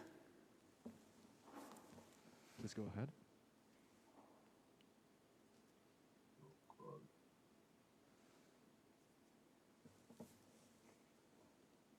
Pakistan. You may go ahead, Pakistan.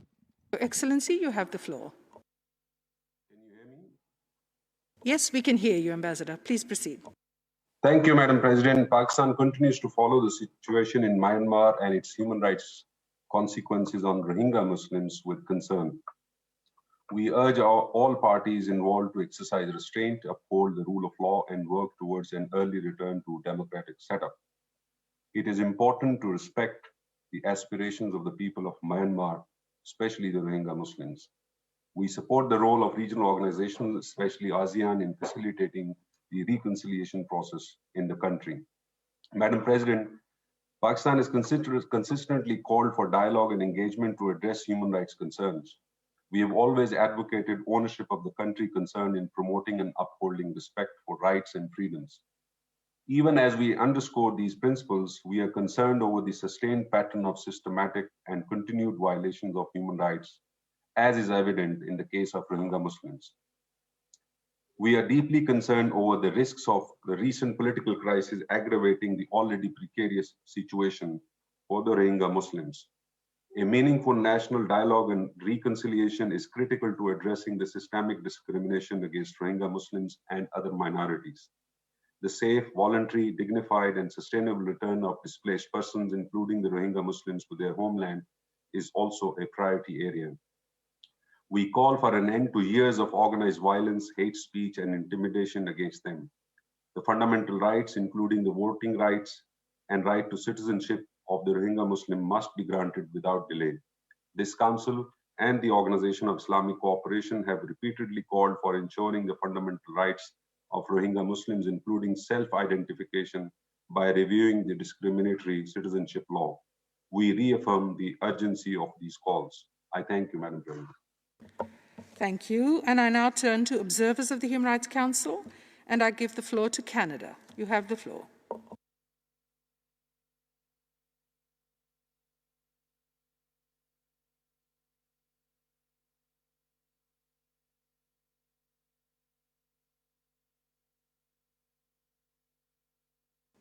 I'm sorry, the distinguished representative of Canada, we cannot hear you in the room.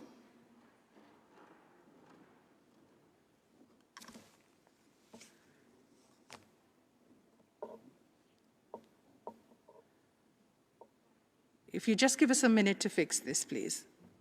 Yes, Canada, you can go ahead.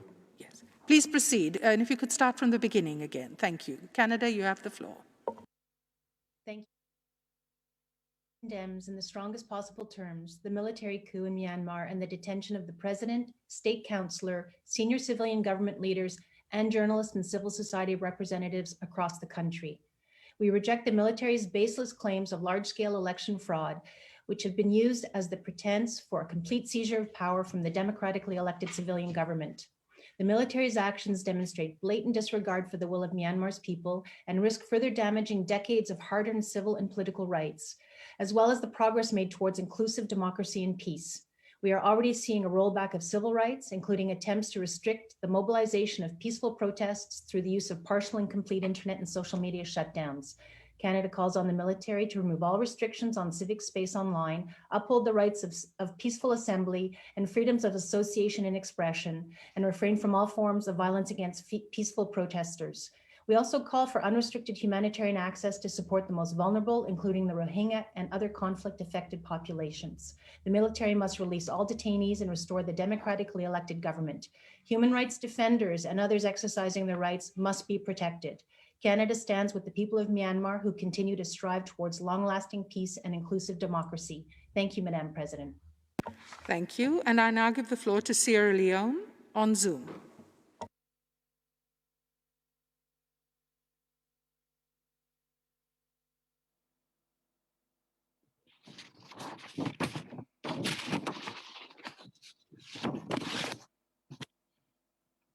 Madam President.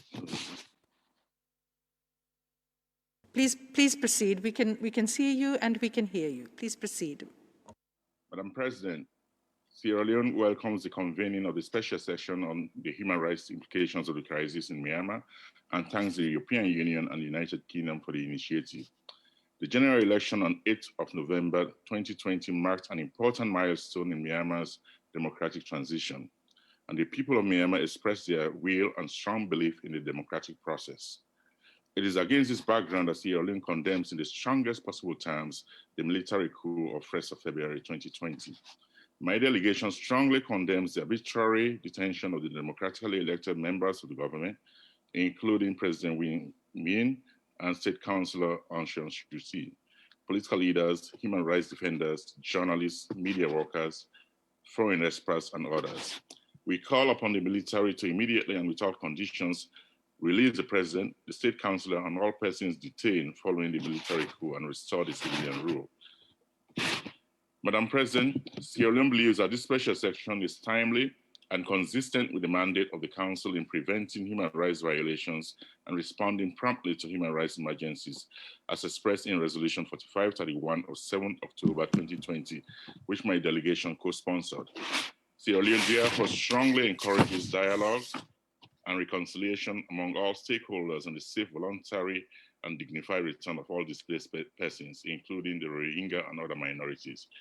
I thank you, Madam President. Thank you. And I now give the floor to Ireland for a video message.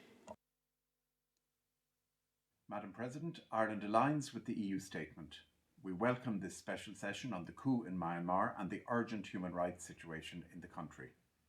Ireland strongly condemns the actions of the Myanmar military and the unlawful detention of political leaders, human rights defenders, journalists, and activists. We call for their immediate release. The people of Myanmar have voted for a democratic future.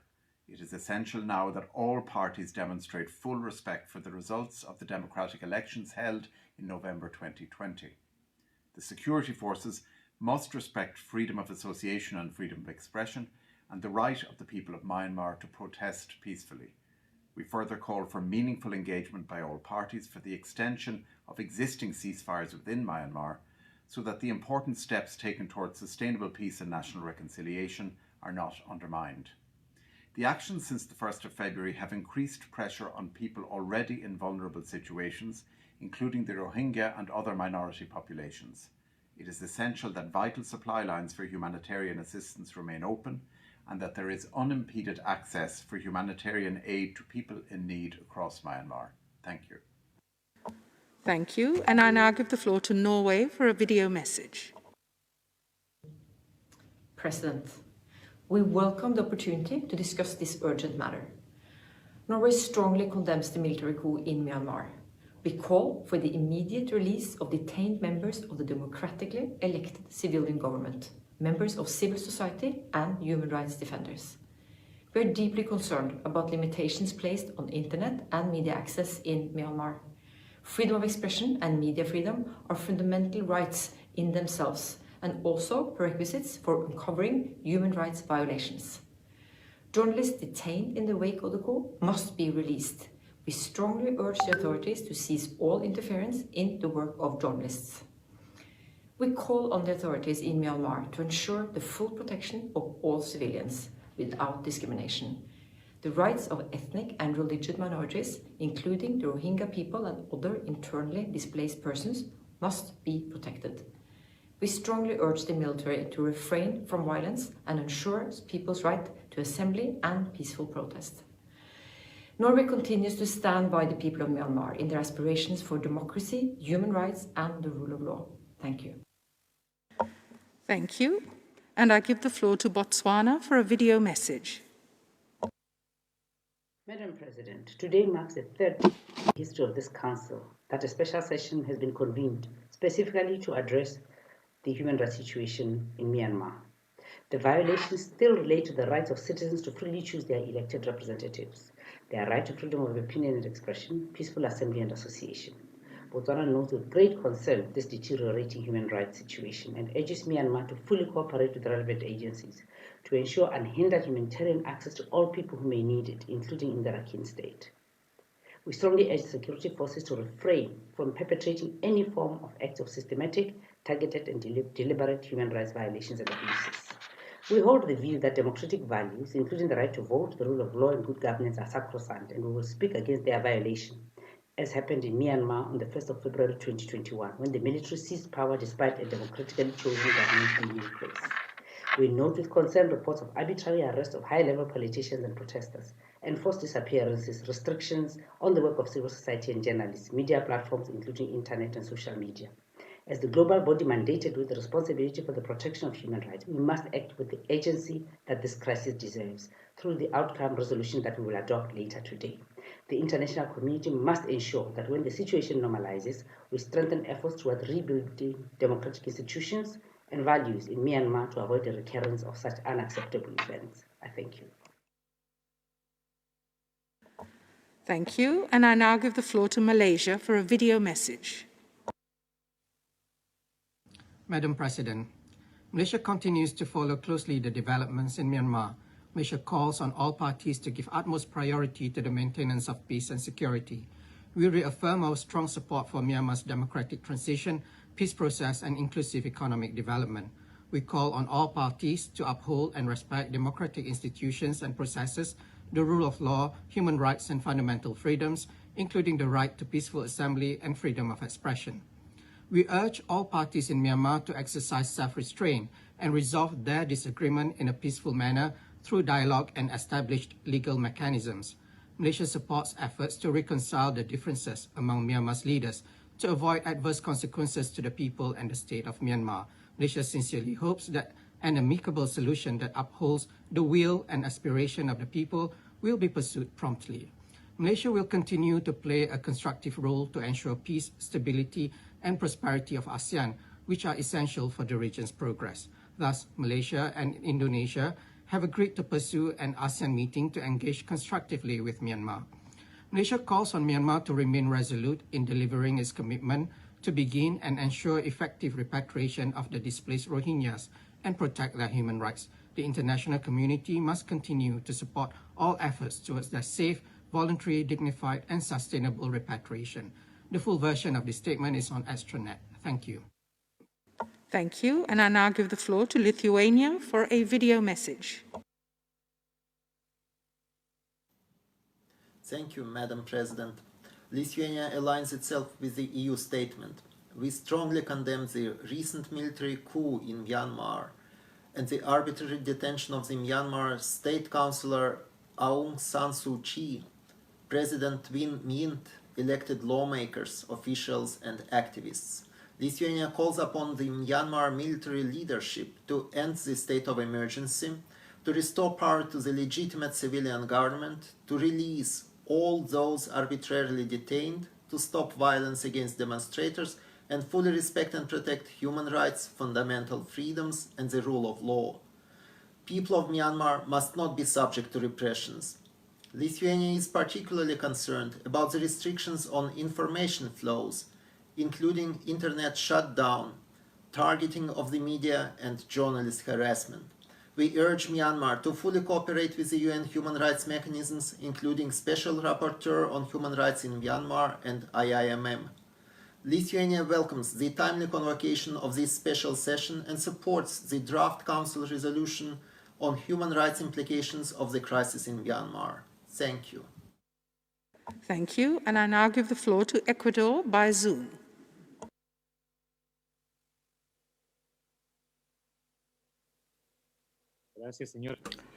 Thank you, President. My delegation would like to thank the Deputy High Commissioner and the Special Rapporteur for their reports on the crisis in Myanmar.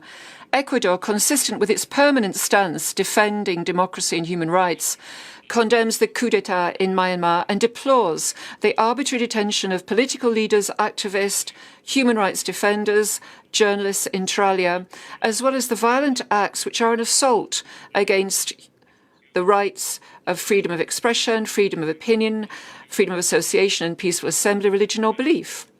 In addition, we express our deep concern at the declaration of a state of emergency imposed by the Myanmar army, as well as the excessive use of force against demonstrators and restrictions when it comes to access to humanitarian assistance. Ecuador would also join the appeal that security forces of Myanmar fully respect human rights and fundamental freedoms. Finally, we really hope that there will be a peaceful settlement to this crisis through dialogue, which will mean there will be return to the rule of law and reconciliation between the various actors in a framework characterized by unrestricted respect for human rights as well as democratic norms and standards. Thank you. Thank you. And I now give the floor to Estonia by video message.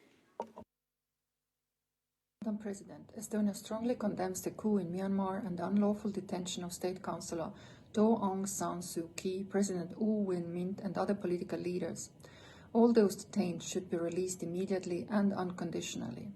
The Myanmar people have chosen democracy, and their strong belief in democratic processes was reconfirmed at the recent elections. The sudden turn of developments is very regrettable. We urge the military, Tatmadaw, to respect the 2008 constitution and the people's choice and to allow the National Assembly to reconvene peacefully with all its elected members. We urge all armed forces in Myanmar to cease fighting and recommit to the peace process. Any differences must be resolved through peaceful dialogue. The international community must use its leverage to avoid violence and crushing of peaceful protests. We are deeply troubled by and condemn the restrictions on use of internet and social media, as these undermine human rights and fundamental freedoms, including the rights of peaceful assembly and freedom of association and expression that form the basis of a democratic society. It is also important to ensure that the basic needs of the most vulnerable groups, including ethnic minorities, will not be further compromised due to the coup. Safe, voluntary and dignified return of Rohingya refugees to their place of origin has to remain a point of concern for the international community. Thank you. Thank you. And I now give the floor to Slovenia by video message. Madam President, Slovenia aligns with the EU statement. Slovenia is deeply concerned by the situation in Myanmar following the general elections on 8 November 2020, which marked an important milestone in the democratic transition of the country despite current health and security challenges. We strongly condemn the military coup and the removal of the civilian government elected by the people of Myanmar. We are concerned by the detention of political leaders and elected officials, including the president, the state councillor, human rights defenders, journalists, and others. The military should refrain from using any unnecessary or excessive force against peaceful protesters and ensure that members of civil society organizations and the media operate freely and without fear of reprisal. Justice and accountability in respect of alleged crimes must be preserved. We call to restore telecommunications and refrain from imposing any further restrictions. We call on military to end the state of emergency, restore power to democratically elected government, and immediately and unconditionally release all detained. In conclusion, safe and unimpeded humanitarian access to all people in need must be ensured. We call for full cooperation with and the granting of full unrestricted access to UN mandate holders and human rights mechanisms. Thank you. Thank you. And I now give the floor to Romania by video message. Madam President, Romania welcomes the convening of this special session and fully aligns itself with the statement delivered by the European Union. The Human Rights Council cannot and will not remain silent in front of the troubling events in Myanmar. Human rights violations require urgent reactions and democratic transition must be restored. We are deeply concerned about the military coup in Myanmar, which we strongly condemn. We stand with the people of Myanmar in their quest for democracy, respect for democratic elections, fundamental freedoms and the rule of law. We further underline the call to return to constitutional order, as well as the need for accountability for past and ongoing human rights violations. We call upon the military to refrain from violence, to restore civilian government, to allow the democratically elected parliament to convene, and urge for a thorough consideration of all available options to restore democratic process and institutions. Government officials and civil society activists should be immediately and unconditionally released. In its current capacity as chairman of the Community of Democracies, Romania emphasizes the need to uphold and defend democracy all over the world, especially in places such as Myanmar, where it has come under siege. Based on the Charter of the United Nations and the Universal Declaration of Human Rights, Romania will work for joint international action to ensure that democracy and democratic values prevail. I thank you. Thank you, and I give the floor to Sweden for a video message. Thank you, Madam President. Sweden welcomes this opportunity to address the crisis in Myanmar through a special session. Sweden is gravely concerned about the declaration of the state of emergency imposed by the military in Myanmar. Sweden calls on the military to respect the will of the people as manifested in the elections held on November 8. The legitimate civilian government must be immediately restored. All those arbitrarily detained, including members of government, human rights defenders, journalists, and others, must be released immediately and without conditions. The people of Myanmar, including civil society, human rights defenders, and journalists, ought not to be silenced. The right to freedom of opinion and expression online, as well as offline, must be guaranteed. Violence, intimidation, and harassment of those exercising their rights to peaceful assembly must stop, and the military should refrain from using excessive force. Serious human rights violations and abuses for which impunity still persists have been committed in Myanmar. Human rights monitoring and reporting of the situation is key. The UN Special Rapporteur must be ensured access to the country. The international community cannot allow a military coup to be a stepping stone for renewed violence in Myanmar. I thank you. Thank you, and I give the floor to Greece for a video message. Madam President, Greece aligns itself with the EU statement and would like to add the following on its national capacity. During the recent UPR, Greece reiterated its serious concern regarding the grave human rights violations in Myanmar. We noted, however, the progress achieved in the democratic transition. The February 1st coup marked a backsliding in this respect, making the holding of this special session both timely and necessary. Greece calls for the will of the people of Myanmar as expressed in the November elections, to be respected. We deplore the arbitrary detention of members of the government, political leaders, human rights defenders, journalists, activists, and others, and call for their immediate release.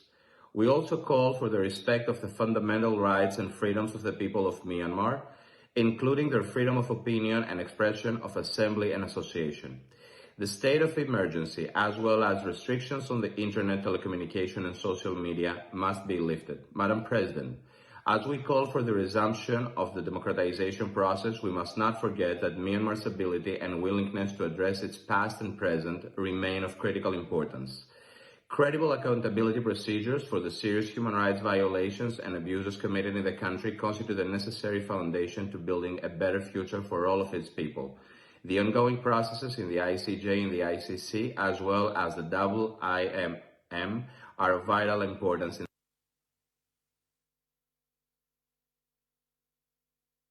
Thank you, and I give the floor to Israel for a video message. Thank you, Madam President. Israel welcomes the call by the United Kingdom and European Union for this special session to discuss the human rights implication of the crisis in Myanmar. We are closely following the situation after the declaration of the state of emergency imposed by the military on February 1st and support holding this meeting today. Madam President, we are deeply concerned by the detention of democratically elected members of the government, including Head of State Aung San Suu Kyi and President Myint, and call for their urgent release. We are further concerned with the restrictions on civil society, including restrictions on the internet, telecommunications, and social media. Israel continues to be concerned about the ongoing situation of the Rohingya, and we look forward to a solution to their plight. Madam President, Israel will continue to support the people of Myanmar and the process of democratization.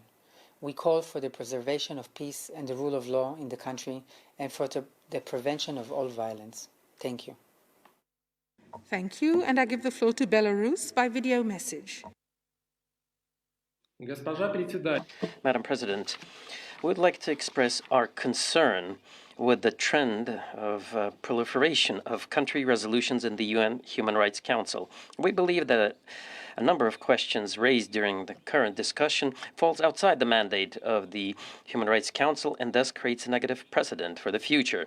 The Human Rights Council uses the same instruments to react to the crisis situations in the area of human rights that we believe are mostly based on politics than real substance. We believe that throughout the multiplication of country resolutions, it will be impossible to overcome crisis situations, including in Myanmar, without real political diplomatic efforts and negotiations involving all stakeholders. Thank you. Thank you, and I give the floor to the Holy See by video message, followed by New Zealand by Zoom. Madam President, in these days, the Holy See has been following with great attention and deep concern the developments of the situation that has come about in Myanmar, a country that since the time of his apostolic visit in 2017, Pope Francis has carried in his heart with so much affection. In this most delicate moment, the Holy See wishes to assure once again its spiritual closeness, prayer and solidarity with the people of Myanmar. The Holy See also implores that those who hold responsibility in the country will place themselves and their actions with sincere willingness at the service of the common good, of fundamental human and civil rights, of promoting social justice and national stability, for a harmonious, democratic and peaceful coexistence. The Holy See invites everyone to put aside all that stands in the way of the indispensable process of dialogue and mutual respect of human dignity. The Holy See is hoping for a peaceful and swift resolution to the ongoing tensions, remains confident that further dialogue may bring about so much desired peace. Thank you, Madam President. Thank you, and I give the floor to New Zealand by Zoom. Madam President, please accept New Zealand's congratulations on the assumption of your role. New Zealand welcomes this special session of the Human Rights Council. We share the international community's deep concerns about the military intervention and impact on the human rights situation and peace process in Myanmar. New Zealand condemns the military coup in Myanmar and calls for the immediate return to civilian government. As a strong supporter of the rule of law and democratic process, New Zealand rejects the Tatmadaw's actions and calls for the democratic will of the people in Myanmar to be respected. New Zealand also calls for the immediate release of all those arbitrarily detained by the military, including political and civil society leaders, democracy activists, journalists, and advisors, some of whom are also foreign nationals. New Zealand is deeply concerned about the implications of the military coup on the civil and political rights of the people of Myanmar. Military interference does not have a place in democratic processes or governance, and New Zealand takes this opportunity to reaffirm that civil and political rights such as freedom of expression and the right to peaceful demonstration must be protected. New Zealand calls on Myanmar to uphold these international human rights obligations by allowing the people of Myanmar the right to peacefully protest and by ensuring a safe environment to exercise these rights free from intimidation and violence. New Zealand welcomes the Council's attention to this issue and joins in encouraging Myanmar to work with the international community to address these concerns. Thank you, Madam President. Thank you. And I now give the floor to Belgium by video message.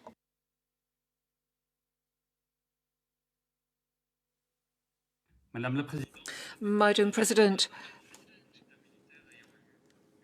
Belgium strongly condemns the coup, the military coup in Myanmar. This involved intolerable acts of violence, including many arrests of representatives, elected representatives and members of civil society. We deplore the threats and physical violence against journalists and human rights defenders. My country urges the military forces to immediately and unconditionally release people who have been detained arbitrarily. We call for respect for human rights, the rule of law, and preserving institutions and democratic process. In order to achieve this, maintaining dialogue between all stakeholders in the country is of primordial importance. Belgium recalls that pursuant to international obligations, Myanmar has to respect the right for peaceful demonstration and needs to open up a space to dissident voices. We would call the military forces to refrain from all use of force against people and respect the rights of ethnic and religious minorities. Belgium would also ask for removal of restrictions on information and access to information, or establishing access to internet and social networks. Finally, we call on Myanmar to guarantee unlimited humanitarian access to peoples in need, as well as independent access to the country for OHCHR and also for the Special Rapporteur for Myanmar. Thank you.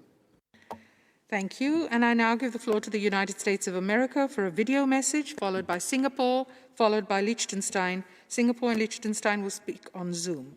The United States of America. Thank you, Madam President. The United States condemns the military's February 1 coup against the democratically elected government of Myanmar. We stand with the people of Myanmar in calling for the immediate restoration of the country's democratic institutions. We ask all Council members to join the United States and others to 1. Urge the military to immediately release all those unjustly detained, including politicians, civil society representatives, journalists, foreign nationals, and human rights defenders. 2.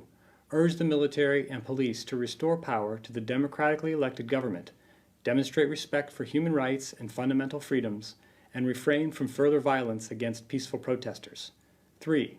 Urge the military to lift all restrictions on access to information, including by maintaining telecommunications and internet access. 4. Join us in promoting accountability for those responsible for the coup, including through targeted sanctions. Thank you. Thank you. And I now give the floor to Singapore by Zoom.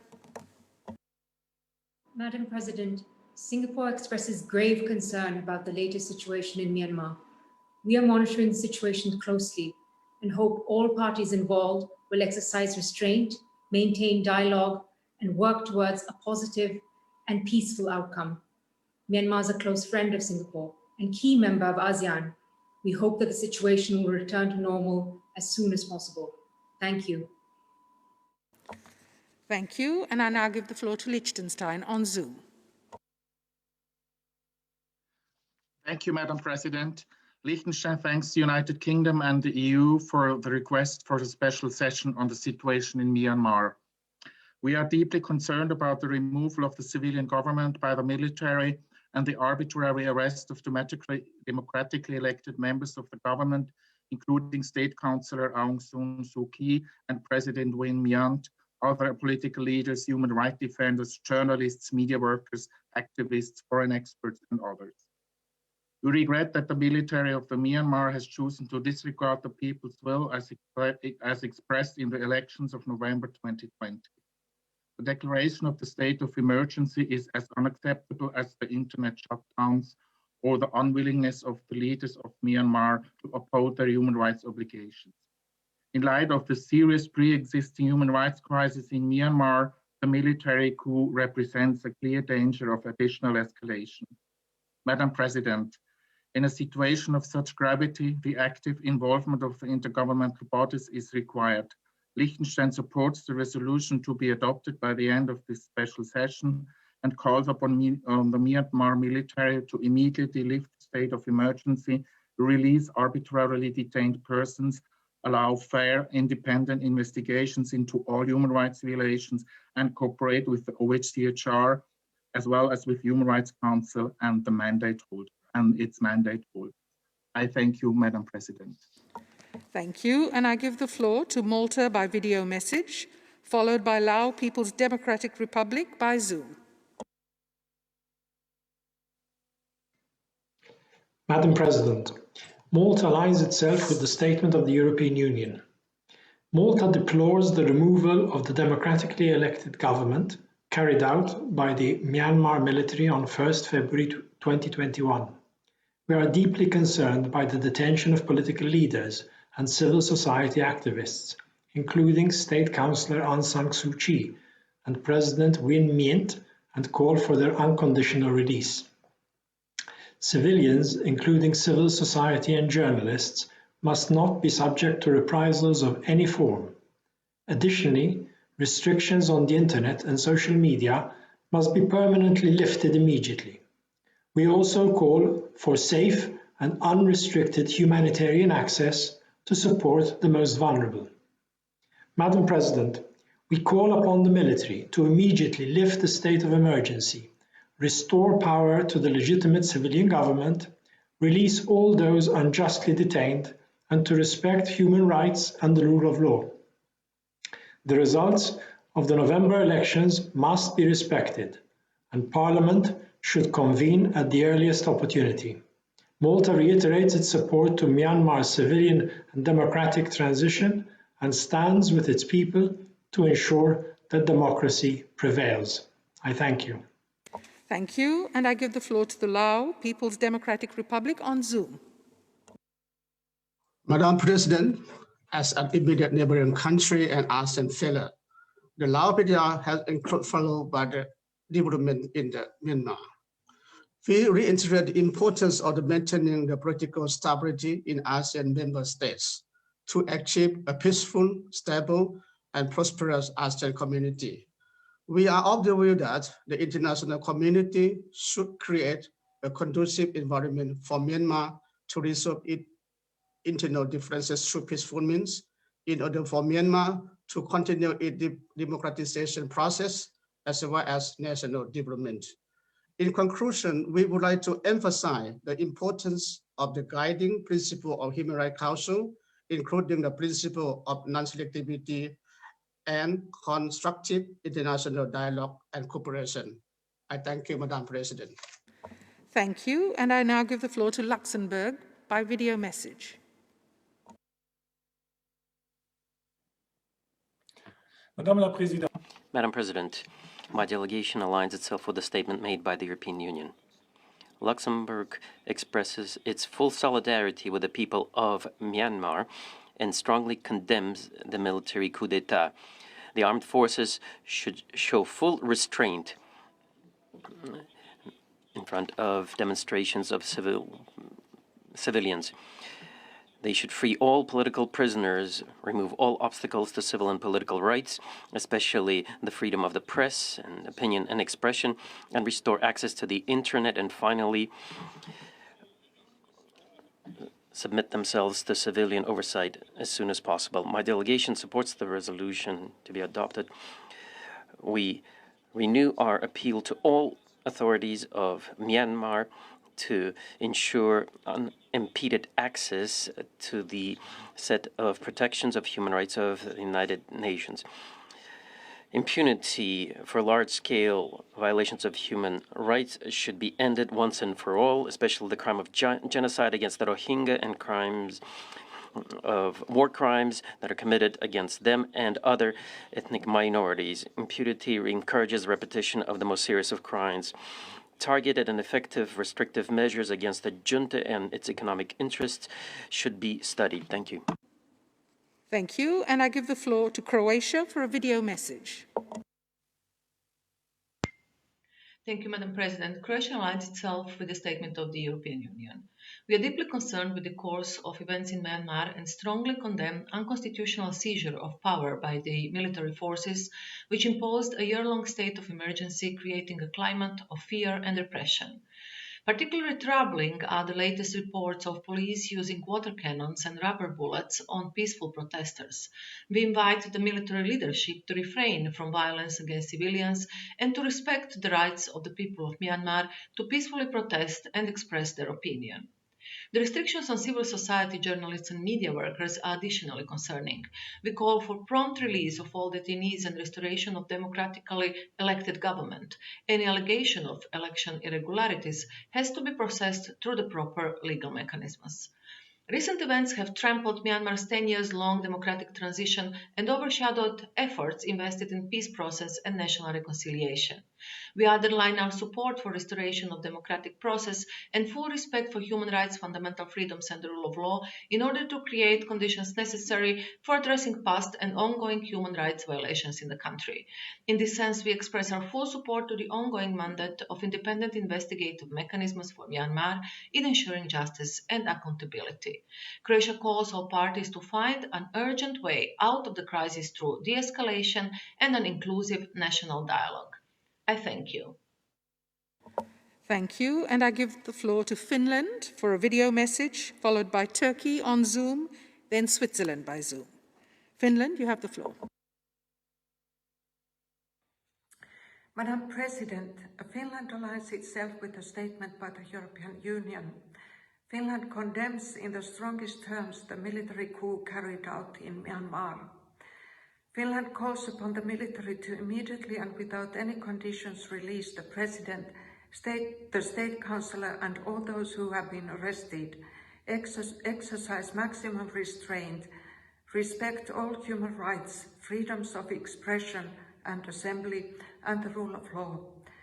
Finland also calls upon the military to immediately end the state of emergency, restore the civilian government, to open the newly elected parliament and to proceed with the subsequent appointments of the president, vice presidents and of the new government. Finland is very concerned of the attempts to limit freedoms of expression and assembly online and offline. Internet shutdowns and the targeted blockage of social media platforms cannot be used as political tools for preventing people from using digital space to express their ideas and defending their human rights. The internet should enable members of the civil society to advocate for their rights, share their views, and increase their access to information. Thank you. Thank you, and I give the floor to Turkey on Zoom.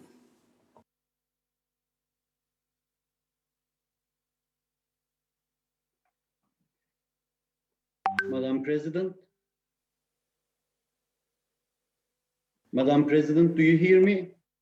We hear you very clearly. Please proceed. Okay, thank you. We are deeply concerned about and strongly condemn the military takeover that took place in Myanmar on the 1st of February. As a matter of principle, Turkey has always been against any kind of coup d'etats and military interventions. We expect the immediate release of all the elected officials and political personalities and civilians who are detained. In that regard, we call upon the reconvening of the new parliament as soon as possible and prompt removal of all restrictions placed on the elected leaders and democratic institutions. We are particularly concerned about the fate and political future of Aung San Suu Kyi. We hope that this grave development will not worsen the plight of Rohingya Muslims living in Myanmar. The elections that took place in November 2020 was hailed by the international community as open and fair. We joined the European Union declaration condemning the military coup in the strongest terms. We are also among the countries who have supported convening of this special session and became a co-sponsor to the draft resolution on the agenda of this meeting. We are ready to support the international community to take a firmer stance against the military coup. The reaction of the military to the public protests will be a determining factor for the stability of the country as well as for future negative implications on human rights situation. Thank you, and I now give the floor to Switzerland on Zoom.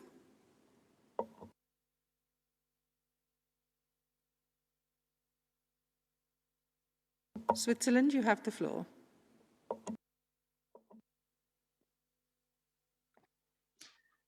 Madame la Présidente, la Suisse.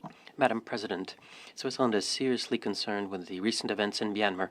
We call upon the Burmese army to release all democratically elected persons and stop the repression of journalists and human rights defenders. Switzerland is in favor for the restarting dialogue to achieve sustainable peace and development.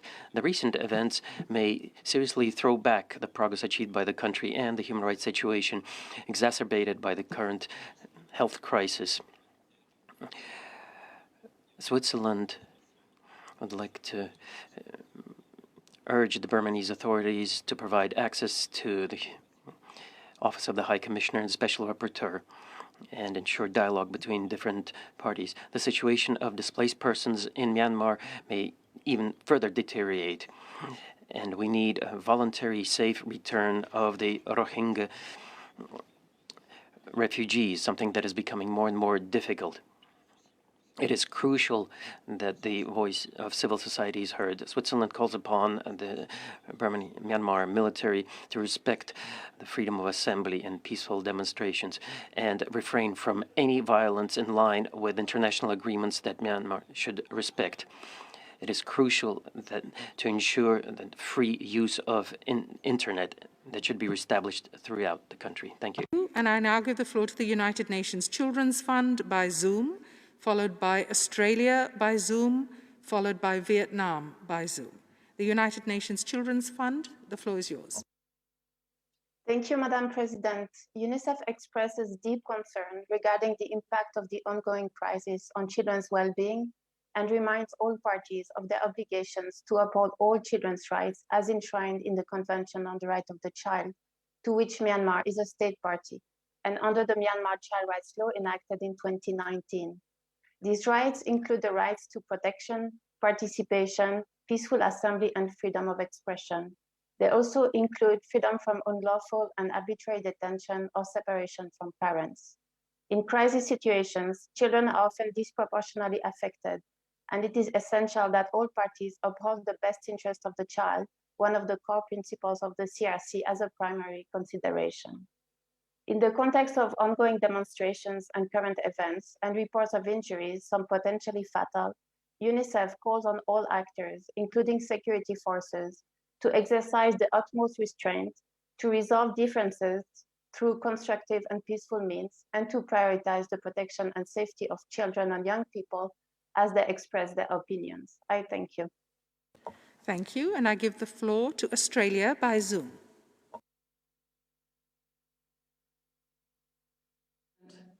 Australia has serious concerns about the military coup in Myanmar and for its democratic transition. Elected government leaders, political leaders, officials, civil society figures and others have been arbitrarily detained. An Australian citizen, a respected economist, has been detained. We call urgently for his immediate release so he can return home to his family and for the release of all those who have been detained. We strongly urge the military to engage in dialogue to support a return to civilian rule and the reconvening of the National Assembly the Myanmar people so clearly want. We welcome the ASEAN Chairman's statement of 1 February, recalling the principles enshrined in the ASEAN Charter. We call on the authorities to ensure the protection of civilians and uphold human rights, including the right to peaceful assembly, to exercise utmost restraint and to refrain from any use of violence. Australia is deeply concerned about the potential impact of these events on humanitarian crises across the country, which disproportionately affect the most vulnerable. We urge unhindered humanitarian access. Australia's commitment to the people of Myanmar is long-standing and steadfast, and we restate that commitment here today. Thank you. Thank you, and I give the floor to Vietnam by Zoom.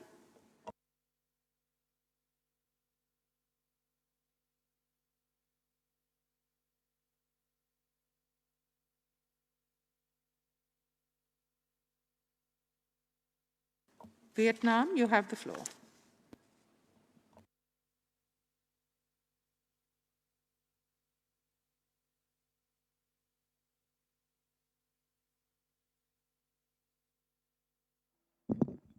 Vietnam, please unmute.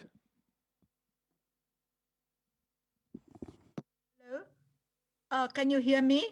Yes, thank you, Ambassador. We can see you and we can hear you. Please proceed. Madam President, as a neighboring country and fellow ASEAN member, Vietnam has been closely following the current developments in Myanmar. As Myanmar undergoes democratic transition, the country is still tackling numerous daunting challenges, including the continuing decades-long ethnic armed conflicts, the old and new complex issues in Rakhine State, and the recent devastating impact of COVID-19 global pandemic. We reiterate that political stability in ASEAN member states is essential to achieving a peaceful, stable, and prosperous ASEAN community. We hope that Myanmar would soon stabilize the situation for national building and development, for peace, stability, and cooperation in the region, and continuing to contribute to the process of building the ASEAN community. In times like these, it is crucial that the international community and development partners continue their support for the democratic transition in Myanmar. Vietnam encourages the pursuance of dialogue, reconciliation, and the return to normalcy in accordance with the will and interests of the people of Myanmar. I thank you, Madam President. Thank you, and I now give the floor to Slovakia for a video message. Madam President, Slovakia associates with the statement of the European Union and would like to add a few words in national capacity. Slovakia believes that all people have the right to live in peace and raise their children in a secure environment. The state they live in should be the first responsible for guaranteeing such a conducive environment, respecting the dignity and human rights of its citizens. After decades of oppression, people in Myanmar chose the path of democratic transition based on respect for human rights. The work of the HRC has also contributed to this. However, the recent coup d'etat has the potential to ruin a people's dream while bringing back oppression of human rights and violation of the rule of law. Arbitrary detentions, massive attacks of freedom of expression, freedom of assembly must be stopped immediately. Slovakia sees the urgency of addressing the current situation by the Human Rights Council and appreciates that the Human Rights Council members acted in this way, calling swiftly for a special session. We fully subscribe to the text of the draft resolution, with its strong appeals to put an end to human rights violations, with clear mandate for UN mechanism to help Myanmar's people revert to the path chosen by their free will. I thank you, Madam President. Thank you, and I now give the floor to Iceland for a video message. Madam President, Iceland is deeply concerned over the situation in Myanmar. We condemn the recent military coup and the subsequent actions of the Myanmar security forces who have arbitrarily arrested and detained hundreds of people. We call for the immediate release of all civilians, including all political leaders. We remind the Myanmar military of the duty under international law to refrain from using excessive force against peaceful demonstrators protesting against the military coup. The world is indeed watching. Madam President, this is not the first time the situation in Myanmar is discussed by this august body. The Myanmar security forces stand accused of having committed genocide and crimes against humanity against the Rohingya people. The civilian leadership of Aung San Suu Kyi has faced condemnation as well for defending these acts. However, Aung San Suu Kyi and her party, the NLD, were the clear victors of the recent elections. Its results must be recognized and the democratically elected government of Myanmar reinstated. Only with proper democracy, respect for human rights, and accountability for serious international crimes can the people of Myanmar enjoy the future they rightly deserve. I thank you, Madam President. Thank you, and I give the floor to Tunisia for a video message, followed by Jordan on Zoom, followed by Spain on Zoom. Tunisia, you have the floor. شكرا سيد الرئيس. يعرب وفد بلاد عشر. Thank you, Madam President. My delegation would like to express its deep concern in light of the recent developments in Myanmar after the takeover of power by the armed forces and the detention of political leaders and civil society. They must be immediately liberated, and the return to the constitutional system should be ensured with the respect of democracy and the rule of law. We're also concerned in the growing violence leading to civilian victims, especially in Rakhine State. We urge Myanmar to deal with the root causes of the Rakhine crisis and ensure that the conditions are created for voluntary return of Rohingya in conditions of dignity. Those who committed crimes should be held accountable, and the opinion of the ICJ should be respected. We regret the exclusion of the Rohingya candidates in the 2020 elections and the partial and full cancellation of the results of the voting, especially in Rakhine State. Thank you.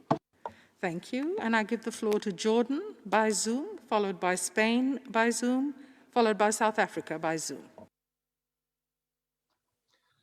بسم الله الرحمن الرحيم. السيدة الرئيسة. Madam President, we would like to thank the Office of the High Commissioner and the Special Rapporteur for the update on the situation in Myanmar. We praise the central role played by our August Assembly in the area of human rights. We reiterate the importance of the following: to take the necessary measures to ensure the cooperation of Myanmar authorities with UN mechanisms and to respect the resolutions of the Council. Number two, the Council and any other human rights mechanism should not ignore the tragedy of the Rohingya and other ethnic and religious minorities in Myanmar. The responsibility lies on the shoulders of the authorities of Myanmar to protect religious and ethnic minorities and protect these minorities and ensure the return of displaced persons to their homes. And we also like to stress the role of the international community to send a message in unity in light of this crisis. We need to reestablish peace and justice in order to ensure the population of Myanmar can enjoy peace and prosperity. Thank you. Thank you. And I give the floor to Spain by Zoom.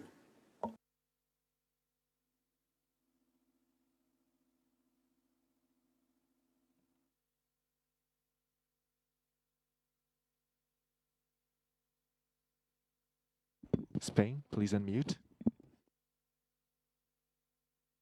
¿Me oye ahora? Can you hear me now? Yes, we can hear you. Please proceed. Gracias. Thank you, Madam President. I'd like to express the thanks of Spain for holding this special session with so quickly in these difficult circumstances. This shows the flexibility that the Human Rights Council continue its works. Madam President, we align ourselves with a statement made by the European Union. We condemned the acts of the armed forces of Myanmar and ensure the reestablishment of civilian authorities in the country. The use of force should be stopped, especially against peaceful demonstrations, and also stop the repression of human rights defenders and protect the fundamental freedoms. We also urge the country to cooperate with UN human rights mechanism, especially with the Office of the High Commissioner and the Special Rapporteur on Myanmar. Spain would like to urge a democratic transition and find a solution on the basis of democratic institutions of the country and in line with the principles established by the UN Charter. Thank you. Thank you. And I give the floor to South Africa by Zoom, followed by the Maldives by Zoom.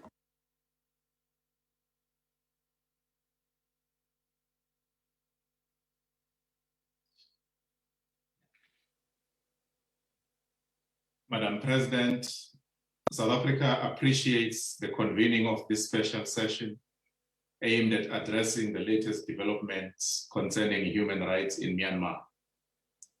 South Africa has indeed noted with serious concern the deterioration of civil and political rights in Myanmar over the past years. However, the current situation, including the detention of the state councillor, Daw Aung San Suu Kyi, and other political leaders on the eve of the opening session of Myanmar's parliament, has amplified these concerns. Our government has joined the international community in calling for their immediate release and a return to the rule of law.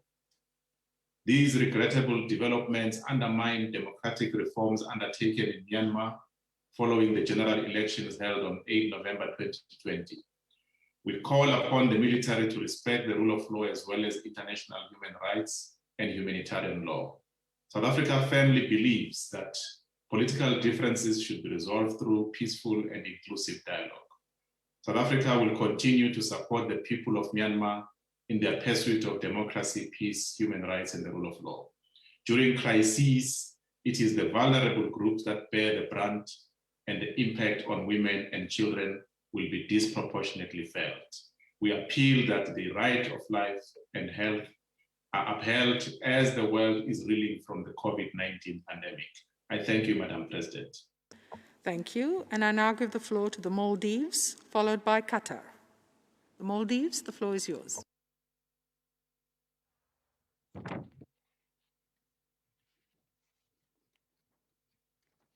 Please proceed, Ambassador.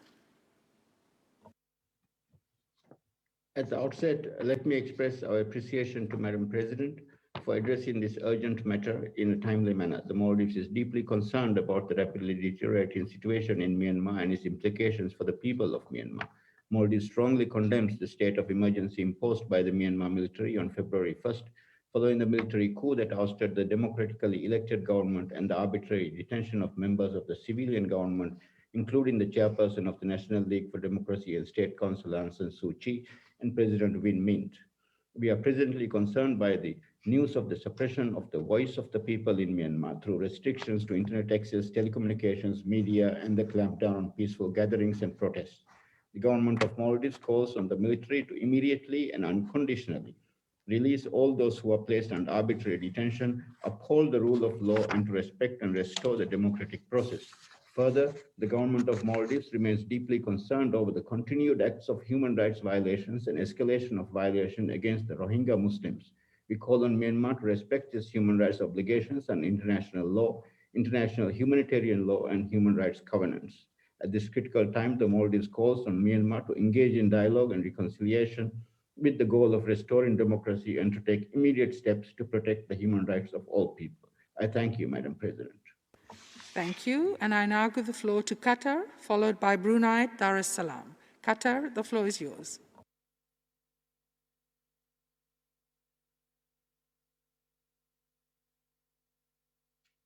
السيدة الرئيسة تراقب دولة قطر عن كثب الأوضاع.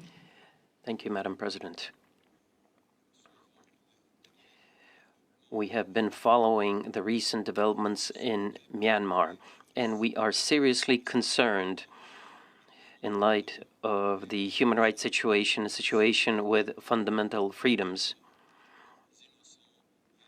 And these violations can harm the people and lead to further violations, especially the Rohingya Muslims. We would like to recall the importance to ensure respect for international law, international human rights law, and ensure that there are independent inquiries into human rights violations.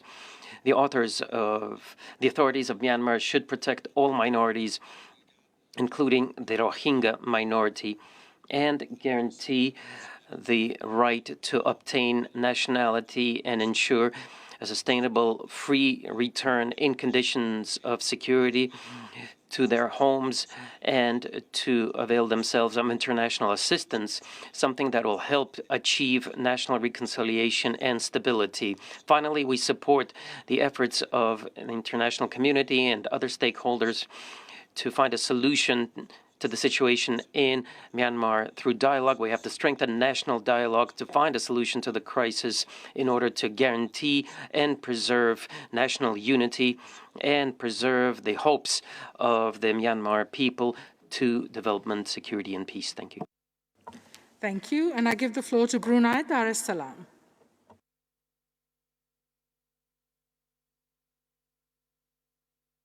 Thank you. Madam President, thank you for giving me the floor.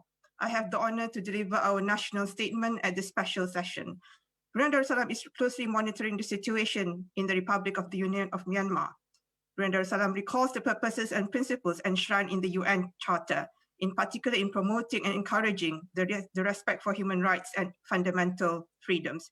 Brunei Darussalam reaffirms that the political stability in all ASEAN member states is essential to achieving a peaceful, stable and prosperous ASEAN community.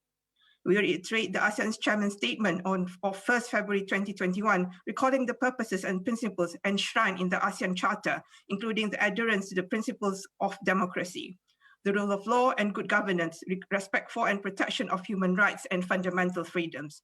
Brunei Darussalam encourages all parties concerned to seek political solution through dialogue and consultations in the spirit of friendship and mutual trust. Brunei Darussalam stands ready to work with Myanmar, both bilaterally and through ASEAN, towards a positive and peaceful outcome. We support all efforts to pursue reconciliation in accordance with the will and interests of the people of Myanmar. Thank you, Madam President. Thank you. I am now closing the Observer State segment. However, before moving on, I need to get back to the Member State segment. When I called the United Kingdom earlier on to read a joint statement, there was a technical problem and this could not be done. I will now give them the floor for a joint statement. The United Kingdom, you have the floor.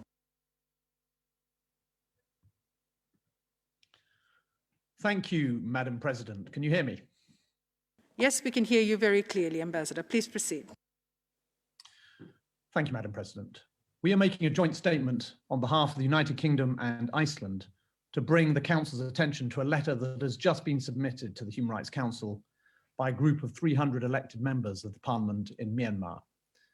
Their letter contains the following passage, and I quote, "Excellencies, we urge you to immediately investigate the following matters which undermine any peaceful transition to democracy in Myanmar, regional stability, and international peace and security. Since the military coup on the 1st of February 2021, the Myanmar military committed grave human rights violations. It made illegal arrests and arbitrarily detained elected members of parliament, senior leaders from the National League for Democracy, including Daw Aung San Suu Kyi, the president, government officials, human rights defenders, and civilians who take part in non-violent civil disobedience movements. The detainee list includes 300 now. The military also shot peaceful protesters, raided the ruling party's offices, and confiscated documents, records, and property.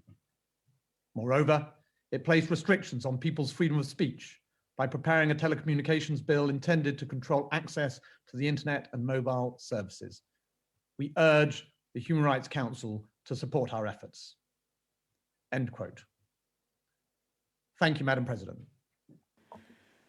Thank you. We have now come to the end of this morning's meeting, and we will reconvene at 3 p.m. to continue our discussions with a list of speakers from non-government organizations. This meeting is closed. Thank you.